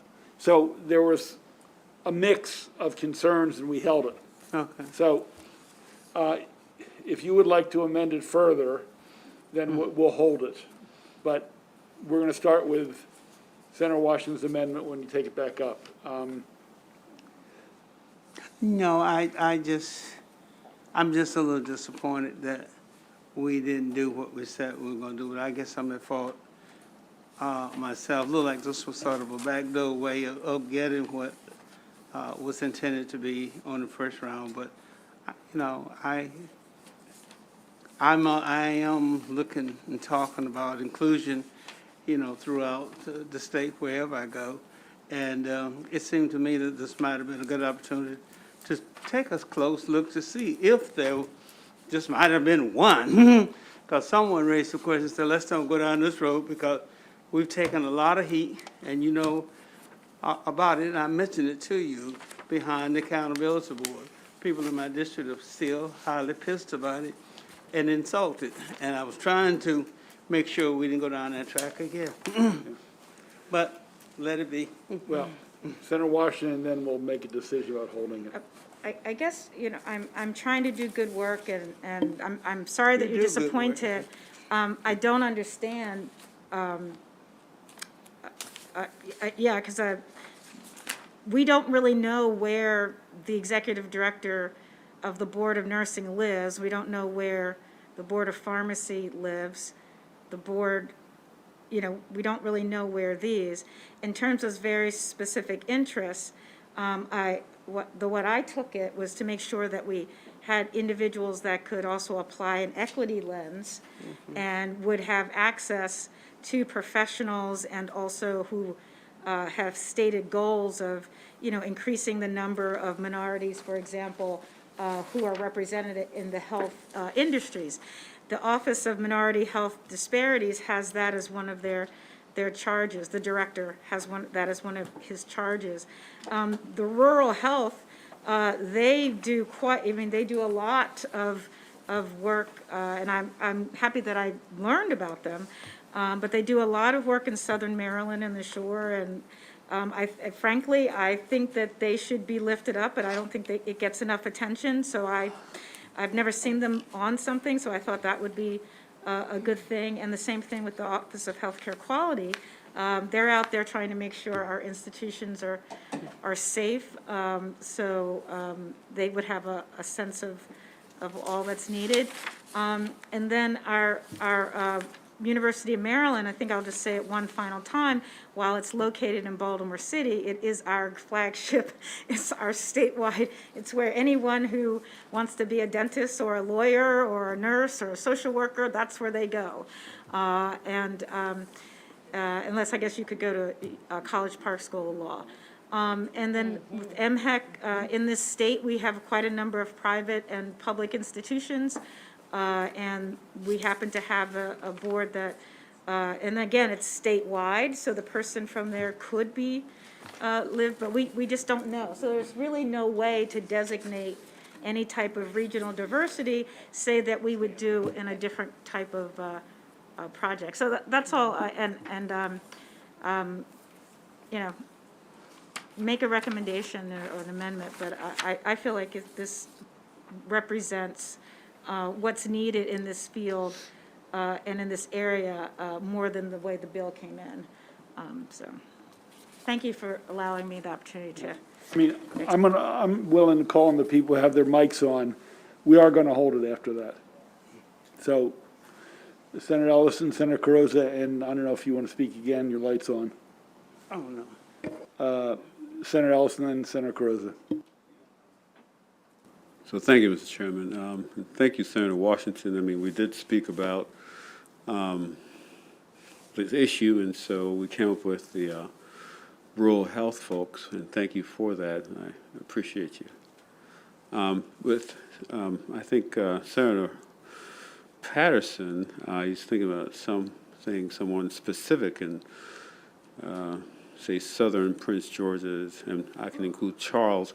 And so there's a great healthcare organization, nonprofit.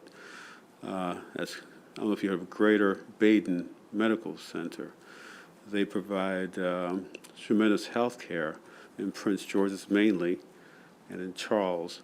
So I don't know if we could, you know what they do? So if you could think about a group like that, and if that's acceptable to you, because they serve the underserved in a great area of Prince George's. I know they're in Brandywine, and they're in, I think, Fort Washington, and they just came to Charles last year. And so if that might be an alternative for you, I just want to throw that out there. Senator Carrozza. Thank you, Mr. Chair. I just wanted to speak in favor of the amendment. It looks to me, it's a good cross-section of the health professionals when you consider that the bill is for a, to look at the workforce issues in healthcare. And I also wanted to thank the Senator Washington. I thought it was having that private advisory council brings in the private sector too. So having those type of cross-section of partners. So I'll be supporting the amendment. Okay, with that, we're going to do a hold based on Senator Hester's concern and interest. I will say this, Senator, if you're in touch with the folks, I don't know how broadly they want to make it, but I thought one of the important aspects of this bill was it focused on health shortage. So I don't know what other workforce they might want to do, but if it's too broad, I think it dilutes the focus. When you put too much in something, you're focusing on nothing. And I think the health shortage, I'm not in that field, but I know it's pretty crucial. So, and finally, we want to have the people who understand about the shortage and can change that shortage. And I understand having geographic representation, but I understand getting the people who are knowledgeable about solving the damn problem, and having more doctors and nurses wherever we need it, whether on the Eastern Shore or Southern Maryland or in Baltimore City or in Prince George's for that matter, and that's my interest. So, briefly. Just to clarify, I believe the conversation in HGO is to possibly use this as a vehicle for investment in the workforce, the healthcare workforce. So just to add, if I don't know, I'm not saying to go beyond, or saying just to give more teeth to what is already there, more opportunity, more resources. Okay. Well, we'll listen. Okay. Next bill. Senate Bill 478, Career and Technical Education Committee Alterations. This bill requires the Career and Technical Education Committee, or known as the CTE Committee, to include representatives of skilled trade organizations and career colleges, encompasses skilled trade organizations and career colleges among the representatives brought together to ensure programs are aligned with the state's economic development and workforce goals and operate with best global practices. And 3, develop a list of skilled trade organization and college career programs and share the list with guidance counselors and public schools for distribution to students. To do so, the CTE committee must create advisory structures to ensure essential input from skilled trade organizations and career colleges. The bill also repeals the statutory limit on 6 CTE members jointly appointed by the governor, president of the Senate, speaker of the House of Delegates. Thus, under the bill, the CTE committee does not have a set number of members. Is there a motion on the bill? It's been moved and seconded. There are no amendments? There are no amendments. Discussion on the bill. People heard the explanation, hopefully remembered the testimony. Debate. There's no unfavorable testimony, and MHEC offered a letter of information. Everyone else was favorable. Who did? MHEC, Maryland Higher Education Commission. That wasn't why I was drawing attention.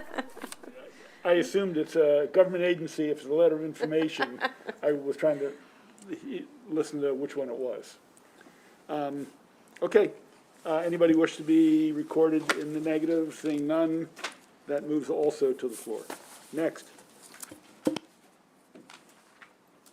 Senate Bill 494, Maryland Energy Administration, Energy and Water Efficiency Standards Alterations. This bill replaces existing energy efficiency standard requirements for various products with energy and water efficiency standard authorizations and requirements for a new list of products, authorizing the Maryland Energy Administration to adopt standards for these products and requiring specified standards to be adopted for other products. There is an amendment in your bill packet on page 49, being offered by the bill sponsor, Senator Pinsky. The first is just a spelling correction. It should be trough-style urinal and not through-type urinal, which sounds messy. And then the other one is just a definitional change. Just as faucet does not include a metering faucet. Both of these were requested by the Maryland Energy Administration. Move the amendment. Let's move the bill first. Oh, I thought Bill's been Bill- moved. Bill. I'll second. Vice Move Chair the moves the amendment. amendments, or the amendment. I'll second. Discussion on the amendments. Question? What's CRI? On the trough. Yeah, right. What's CRI? Yeah, when women are proofreaders, we don't know what, we're not expert again. What is a high CRI fluorescent lamp, please? Line 14 on page 6 and elsewhere. Color rendering index. It's right before there. So high color rendering index fluorescent lamp or high CRI fluorescent lamp. Yeah, but what, okay, all right, whatever. I- I guess they're I good. do not know. All right. Senator Roman. Yeah, right. That CRI has to do with how easy it is to tell what color something actually is based on the light that's on it. So, you know, how blue does it look? That's what CRI is. So better Wow. CRI, you have better color reproduction. Wow. Thank you. We all learn things every day. Okay, any objection to the amendments? Seeing none, the bill as amended. Seeing none, anybody wish to be recorded negative? Seeing none, that will go to the floor. Next. SB 510, Anne Arundel County Board of Education Member Compensation. This bill increases the compensation for members of the Anne Arundel County Board of Education by $10,000, beginning with the next term of office. Under the bill, the board president receives $20,000 each year, and the vice president receives $19,000 each year. Other board members, except the student member, receive $18,000 a year. No amendments, no opposition. We have a letter.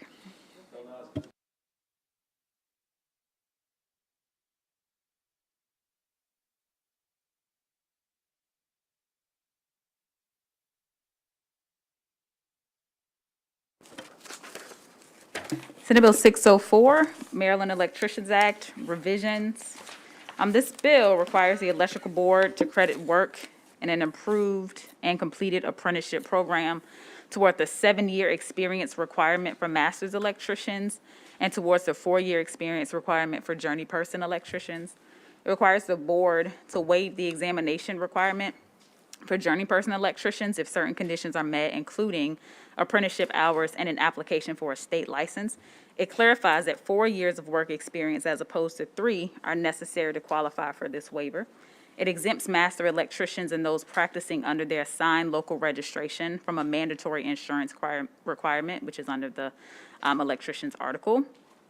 And instead allows someone to be able to perform electrical services if their employer is covered under the insurance and they are working within the scope of their license. It requires the Department of Labor to submit a report by January 1st, 2023 on the memoranda of understanding between Maryland and other states for reciprocal recognition of electrical licenses, and to provide recommendations if Maryland and any other state do not have a consensus to reciprocally recognize electrical licenses. There are 2 amendments. One is a sponsor amendment, which is mainly technical. It changes begins on page 50. And then the sponsor amendment is actually on page 51. And Senator Carroll's amendment is on page 50. So, sure, I mean. The sponsor amendment again does what? Okay, so sponsor amendment is technical on page 51. It essentially just changes the name of the apprenticeship approval entity, the entity that approves the apprenticeship programs that are under the purview of this bill. Instead of it being Maryland Apprenticeship Training Council, it's actually the Division of Workforce Development and Adult Learning. So we just needed to make that clarifying change. Okay. And the second amendment? And so the second amendment is Senator Carroll's amendment. I need an update on that. Okay, for mine. Sponsors Well, first. hold it, I'm sorry. I missed something here. Do you not want her to explain it?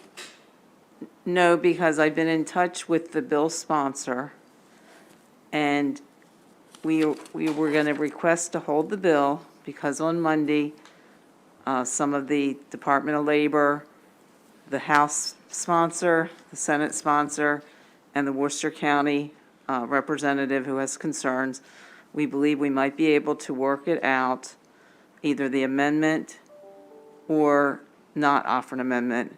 I talked to Senator McCray right before. He was okay with holding it, so we can have this Zoom meeting on Monday to resolve it. Okay,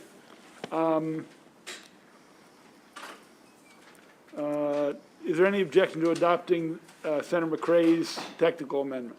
No. That's adopted. Senator Crow's is on hold. The posture will be as amended with the McCray amendment, and we'll take it up sometime soon. Thank you, Mr. Chair. Senate Bill 611, State Board of Dental Examiners, membership training and disciplinary processes revisions. This bill places additional requirements on the board members of the State Board of Dental Examiners by requiring dental members to represent each of the business models used in the state. It also requires at least 2 members who sit on the board to serve patients that use the Maryland Medical Assistance Program. It requires the consumer members on the board to have used medical assistance services, including Medicaid. It alters the nomination process in the event of a dentist or dental hygienist board member vacancy by requiring the names of all nominees to be submitted to the governor for consideration instead of allowing the board members to vote and then send it to the governor. In consultation with the state bar, each board member is required to attend a training facilitated by an attorney. It also requires the board to require every board member to attend the training. It requires the board to issue a final action on a decision for disciplinary issues within 120 days after the final date of a hearing, and if a final decision is not rendered within the time frame, actually within 30 days of receiving a notice that a final hearing was not received, then the individual who is a subject of the action has to receive a decision in their support. The bill also codifies certain summary suspension provisions for individual whose practice poses an immediate public health risk. There are amendments, kind of the 10-page packet that accompanied the actual voting packet. Is actually 7 pages. And these are sponsored by Senator Pinsky. It's actually a reprint. So the itemized amendments you all don't have, but maybe the reprint will be a little more helpful. So these amendments repeal the provisions that add requirements to the dentist and consumer member board seats. It also removes provisions that require solicitations for vacancies to be submitted from an additional professional dental or hygienist organization. And it restores the current nomination process. Instead of the governor being fielded the full list of everyone nominated, instead, it will go first to the list will be sent to the board for them to vote on it, to narrow it down, and then for it to go back to the governor.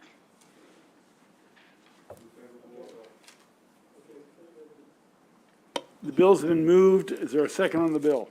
Second. Okay. On my amendment, there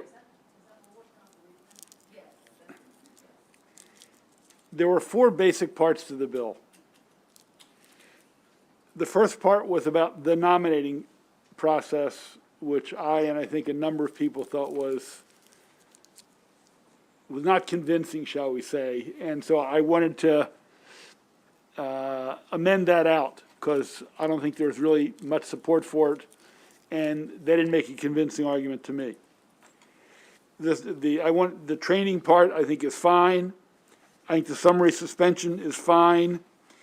I left in the amendment the 120 days, but I have to tell you, I'm not sure if that's good or bad policy. A number of the boards said it is a little too strict, and if they aren't done by 120 days, even though there are some complaints about cases taking too long, the person gets off automatically. So I feel very strongly about not changing the nomination process. I support, like I said, the suspension and the training. I'm agnostic. I'm just not sure. How do we balance someone taking a long time, but there might have been extenuating circumstances, but don't want it dragged out? So you want it to be done efficiently, but I also don't want someone who needs investigation to get off. So that's one area I wasn't sure about. Now, Alexis, did you talk to any boards as to how many, talk to the dental board as to how many cases actually took over 120 days? So I have the little list here. So there weren't any that took 120 days, but it says the issuance of an order of summary suspension is 53 days. The average time between the complaint and the hearing is 30 days. The full hearing is 49 days. Issuance of the final order is 48 days. So on average, yep. And this is for, those numbers were for 2021, the latter part of 2021, between July to December. So it's not a full year, but I can keep going down because there is a full year in here as well.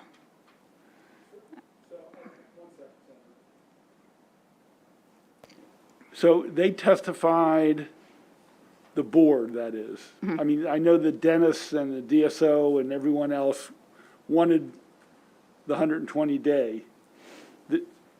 No? So the Board of Dental Examiners was actually not on board. No, they were. I said the Oh, Dental okay. Association and the DSO group Right, both wanted the 120 days. right, The dental board did not. right. And I guess my question from your investigation, were there any, I couldn't figure out those days you mentioned, if that, we should have counted them up and added them to see if they were over 120, or whether they said they had any cases that didn't get adjudicated with the 120 days. I don't know if this is a problem or not, is bottom line. So, under the bill, it's from the issuance of complaint to hearing.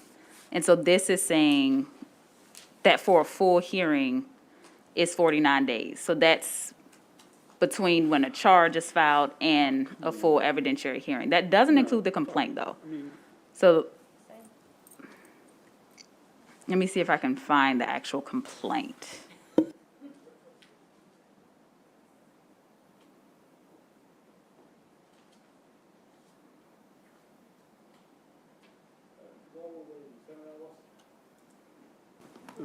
Yeah, thank you, Mr. Chairman. So I was trying to add up all those number of days, but since you're busy, when you finish, you can come back to that.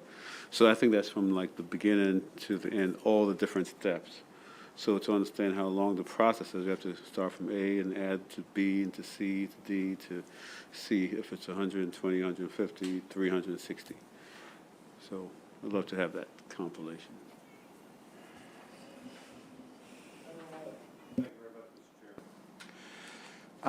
We put in legislation for a lot of reasons. And one of the main reasons for this bill was to get the board's attention. And we have gotten their attention. They did not necessarily object to much of the bill, but much of their testimony was deflecting. It's the investigator's problem. They don't get back to us in time. It's the administrative hearing officer. They don't get back to us in time. I think your amendment is reasonable. It sets standards. If for some reason it creates some problems, I'm sure they'll be back next year. But I'm very comfortable how this has come out with your amendments. And Senator Bidle shared with us that when the bill's in our committee, we can change it a little bit. So I have no problem about the suggestions you've made, and I don't think she will either. Thank you, Mr. Chairman. So, taking out the nomination but keeping in the 120 days? Okay. Good. Senator Carrozza.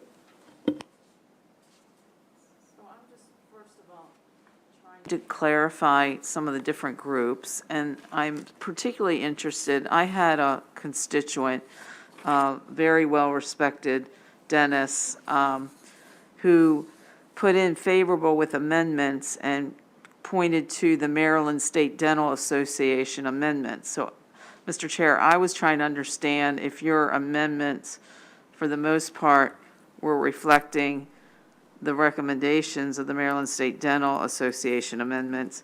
They broke it down in the 4 areas, but I can't find this 120 days that you're talking about. So I'm not clear if, I'm inclined to support the bill if it reflects the Maryland State Dental Association amendments. It's my understanding, and Ms. Foxworth can correct me, it does reflect the dental association's interests, which happen to reflect my reaction to the testimony. So I think your constituent and I, and possibly you, are on the same page. Hallelujah. A moment etched in time. Senator Simon Ayer. Is that correct? First of all. That's correct, yep. Okay. Senator Simon Ayer. I'm just trying to get up to speed here. So I agree with taking the election stuff out of there. I was reading over the Attorney General's position that basically says they don't agree that if no decision, then the person who's being investigated should be left off the hook and not investigated any further. Okay, so. What does the AG say? Well, that's it, but it says, the bill provides that a failure of the board to issue an order within a certain time frame should be default to finding no fault. Dentists who face disciplinary charges should never evade a full finding of facts and the imposition of disciplinary actions, if any, by the, and it goes on. So, maybe I was coming in on this one, but I think I was here on this one. So they're basically saying it's taken too long to do the investigations, and this bill says if you take too long, basically the dentist will be found not, yeah. They oppose it. Yeah, I thought they opposed it for the election part. Attorney General's office is concerned about not making the 120 days, I believe. Is that right, Ms. Foxworth? I'm looking at Ms. O'Connor's, I think it's her, testimony.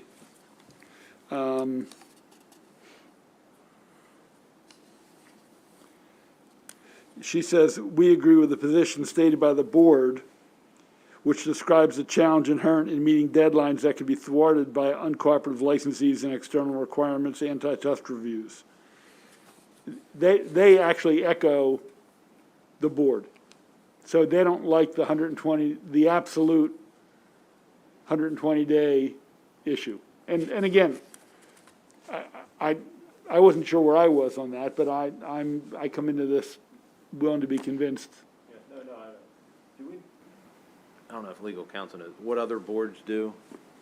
When So the bigger ones, most of them do not. The Board of Physicians does have something in regulations that says that from a hearing to a final order, all of that has to be done within 90 days. Board of Physicians exclusively is the only out of Board of Nurses, acupuncturists, physical therapists, counselors, and pharmacists. Physicians are the only one that have that threshold. Probation to finish it in 120 days, is that what we're trying to accomplish? Yeah, okay. Thank you, Mr. Chairman.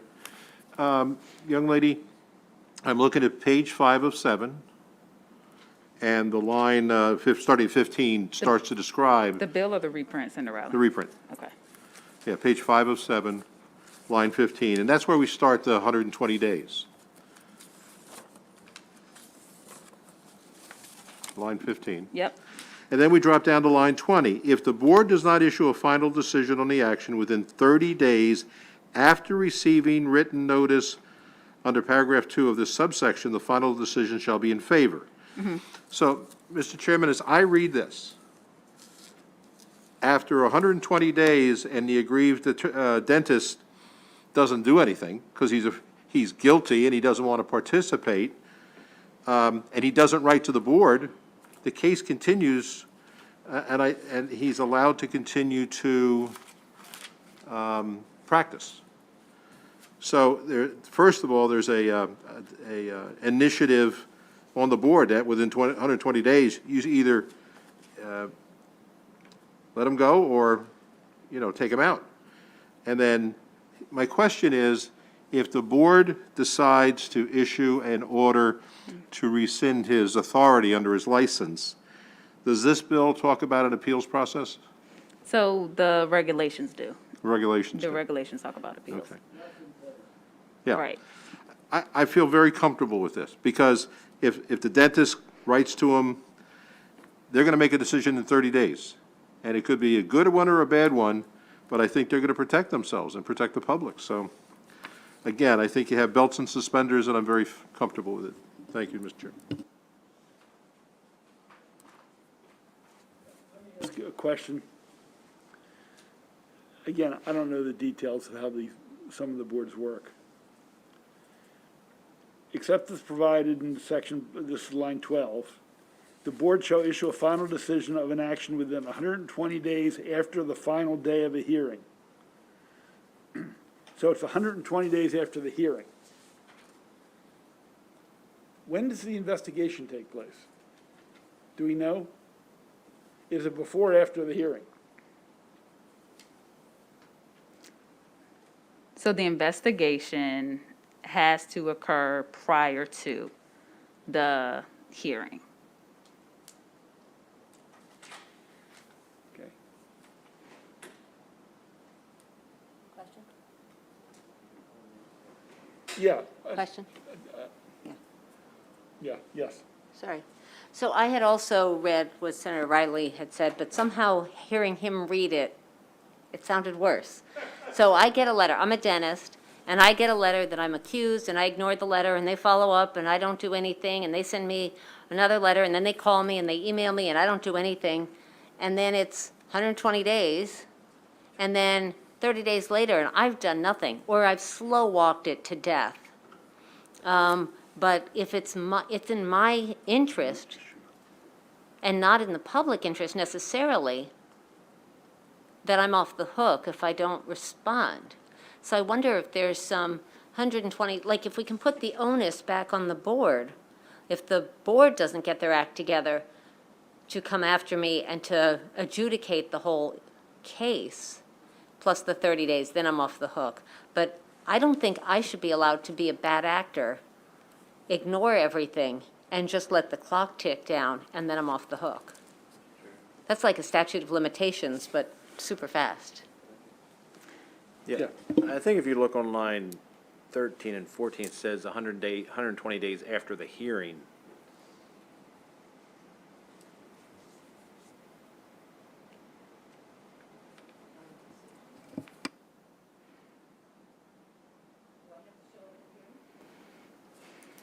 Do I have to show up at a hearing? I mean, could a hearing be held, I'm traveling, think you have a I'm in the right. hospital? Stop. Could a hearing be held about me without me showing up? I think you can waive your right to be present, but you have a right to be there at your hearing. You can likely have counsel show up on behalf of you. So do you have to physically be present? Not necessarily, but if you are withholding evidence or you aren't compliant, then that kind of triggers additional disciplinary procedures. Right, but Senator Simoneer raised a good point. I mean, it's, yeah, the scenario that he said, the scenario that I said, and the words, I don't know if that, It was after the hearing, so you After- couldn't slow walk it by not responding. unless I don't show up for the hearing. That's what I was asking if I'm just not responding. No, but that's. I think it wouldn't go well. That's probably true. Ms. Foxworth, I'm sorry, it is getting late. If I read this correctly, it's actually 150 days. Is that what you were pointing out? It's 120, then there's another 30 days. Which might be 49, another 49 days since the complaint came in. We're talking 6 months now. Right. Okay, I'm sold. Okay, further discussion. So the amendment before you is to keep all of the bill except the election, the part of the election nomination process. We clear on that? Anybody want to vote against the amendment? Okay, the amendment's adopted, the bill is amended. We're back, discussion, which obviously the amendment is the bill now, essentially. Yes, I have those numbers if it's useful at this point. okay, we're good. Okay, cool. Okay, anybody wish to be recorded in the negative on the bill? Okay, we'll go to the floor unanimous. We're almost there, folks, 2 more. SB 167, Local School Systems, Equivalent Access Standards, Digital Tools, Non-Visual Access Accountability Act for K-12 Education. This bill requires each local school system to provide a student with disabilities access to digital tools that, 1, are fully and equally accessible to and independently usable by the student, 2, enable the student to acquire the same information, participate in the same interactions, and access the same services as students without disabilities with substantially equivalent ease of use. Each digital tool developed or purchased by a local board must include specifications for access for students with disabilities in accordance with the technical standards issued under the specified federal law or any other widely accepted or freely available technical standard. Each local school system must establish an evaluation process for digital tools being considered for development or purchase for conformity with the above requirements. The bill establishes certain procurement procedures regarding digital tools and civil penalties for vendors that fail to meet specified accessibility standards after certain notification. There is 2 amendments. The first is a co-sponsor amendment by Senator Washington. And the second is a standalone packet where it has STAG at the top, and these are amendments offered by the sponsor, Senator Zucker. These amendments strike all references to technology-based instructional products that was an existing law and substitutes digital tools for consistency and terminology. It clarifies that information and communication technology services included within the definition of the term digital tools must be tied directly or directly connected to student instruction.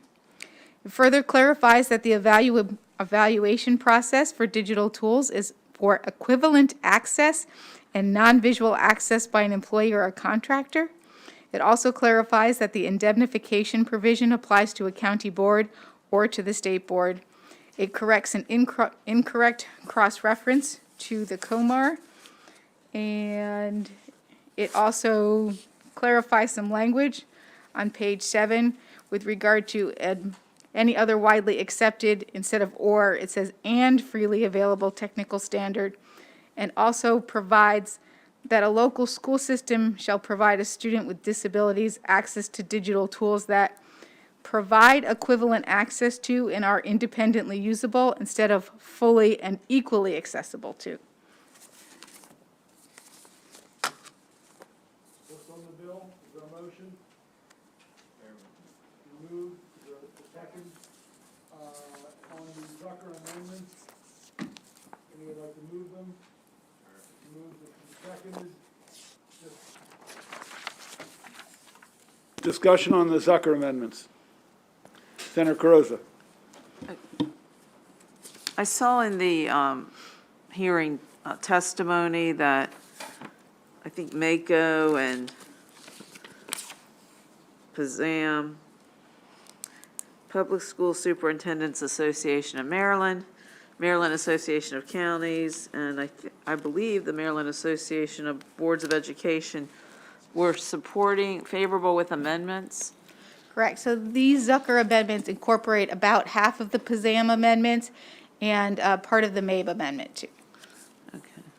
So you're saying that it addresses most of their concerns? Correct.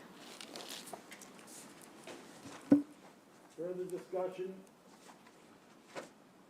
Further discussion on the Zucker amendments? Seeing none, any objection to adopting the Zucker amendments? They are adopted. There was a co-sponsor amendment, Senator Washington. Any objection to that? Seeing none, thank heavens. That is adopted. So we have the bill as amended with 2 amendments before us. Discussion.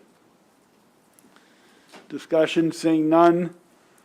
Anybody wish to be recorded in the negative? Seeing none, the bill will go to the floor. And our final one.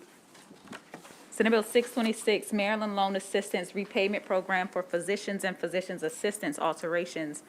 This bill expands the Maryland Loan Assistance Program for Physicians and Physicians Assistants to include part-time physicians and part-time physicians assistants.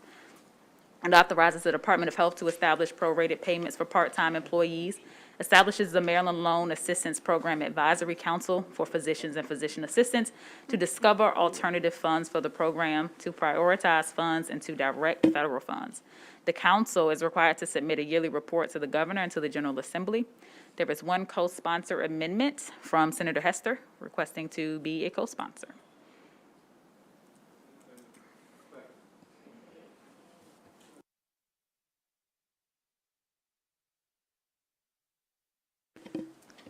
I'd like to share with the committee, I'm noticing that there is no unfavorable testimony, no favorable with amendment, and the Maryland Department of Health submitted favorable testimony. They took a position. That's a thing. Okay, anybody wish to be recorded in the negative? Seeing none, that bill will go to the floor. Hold on 1 minute. Oh, yeah. I have a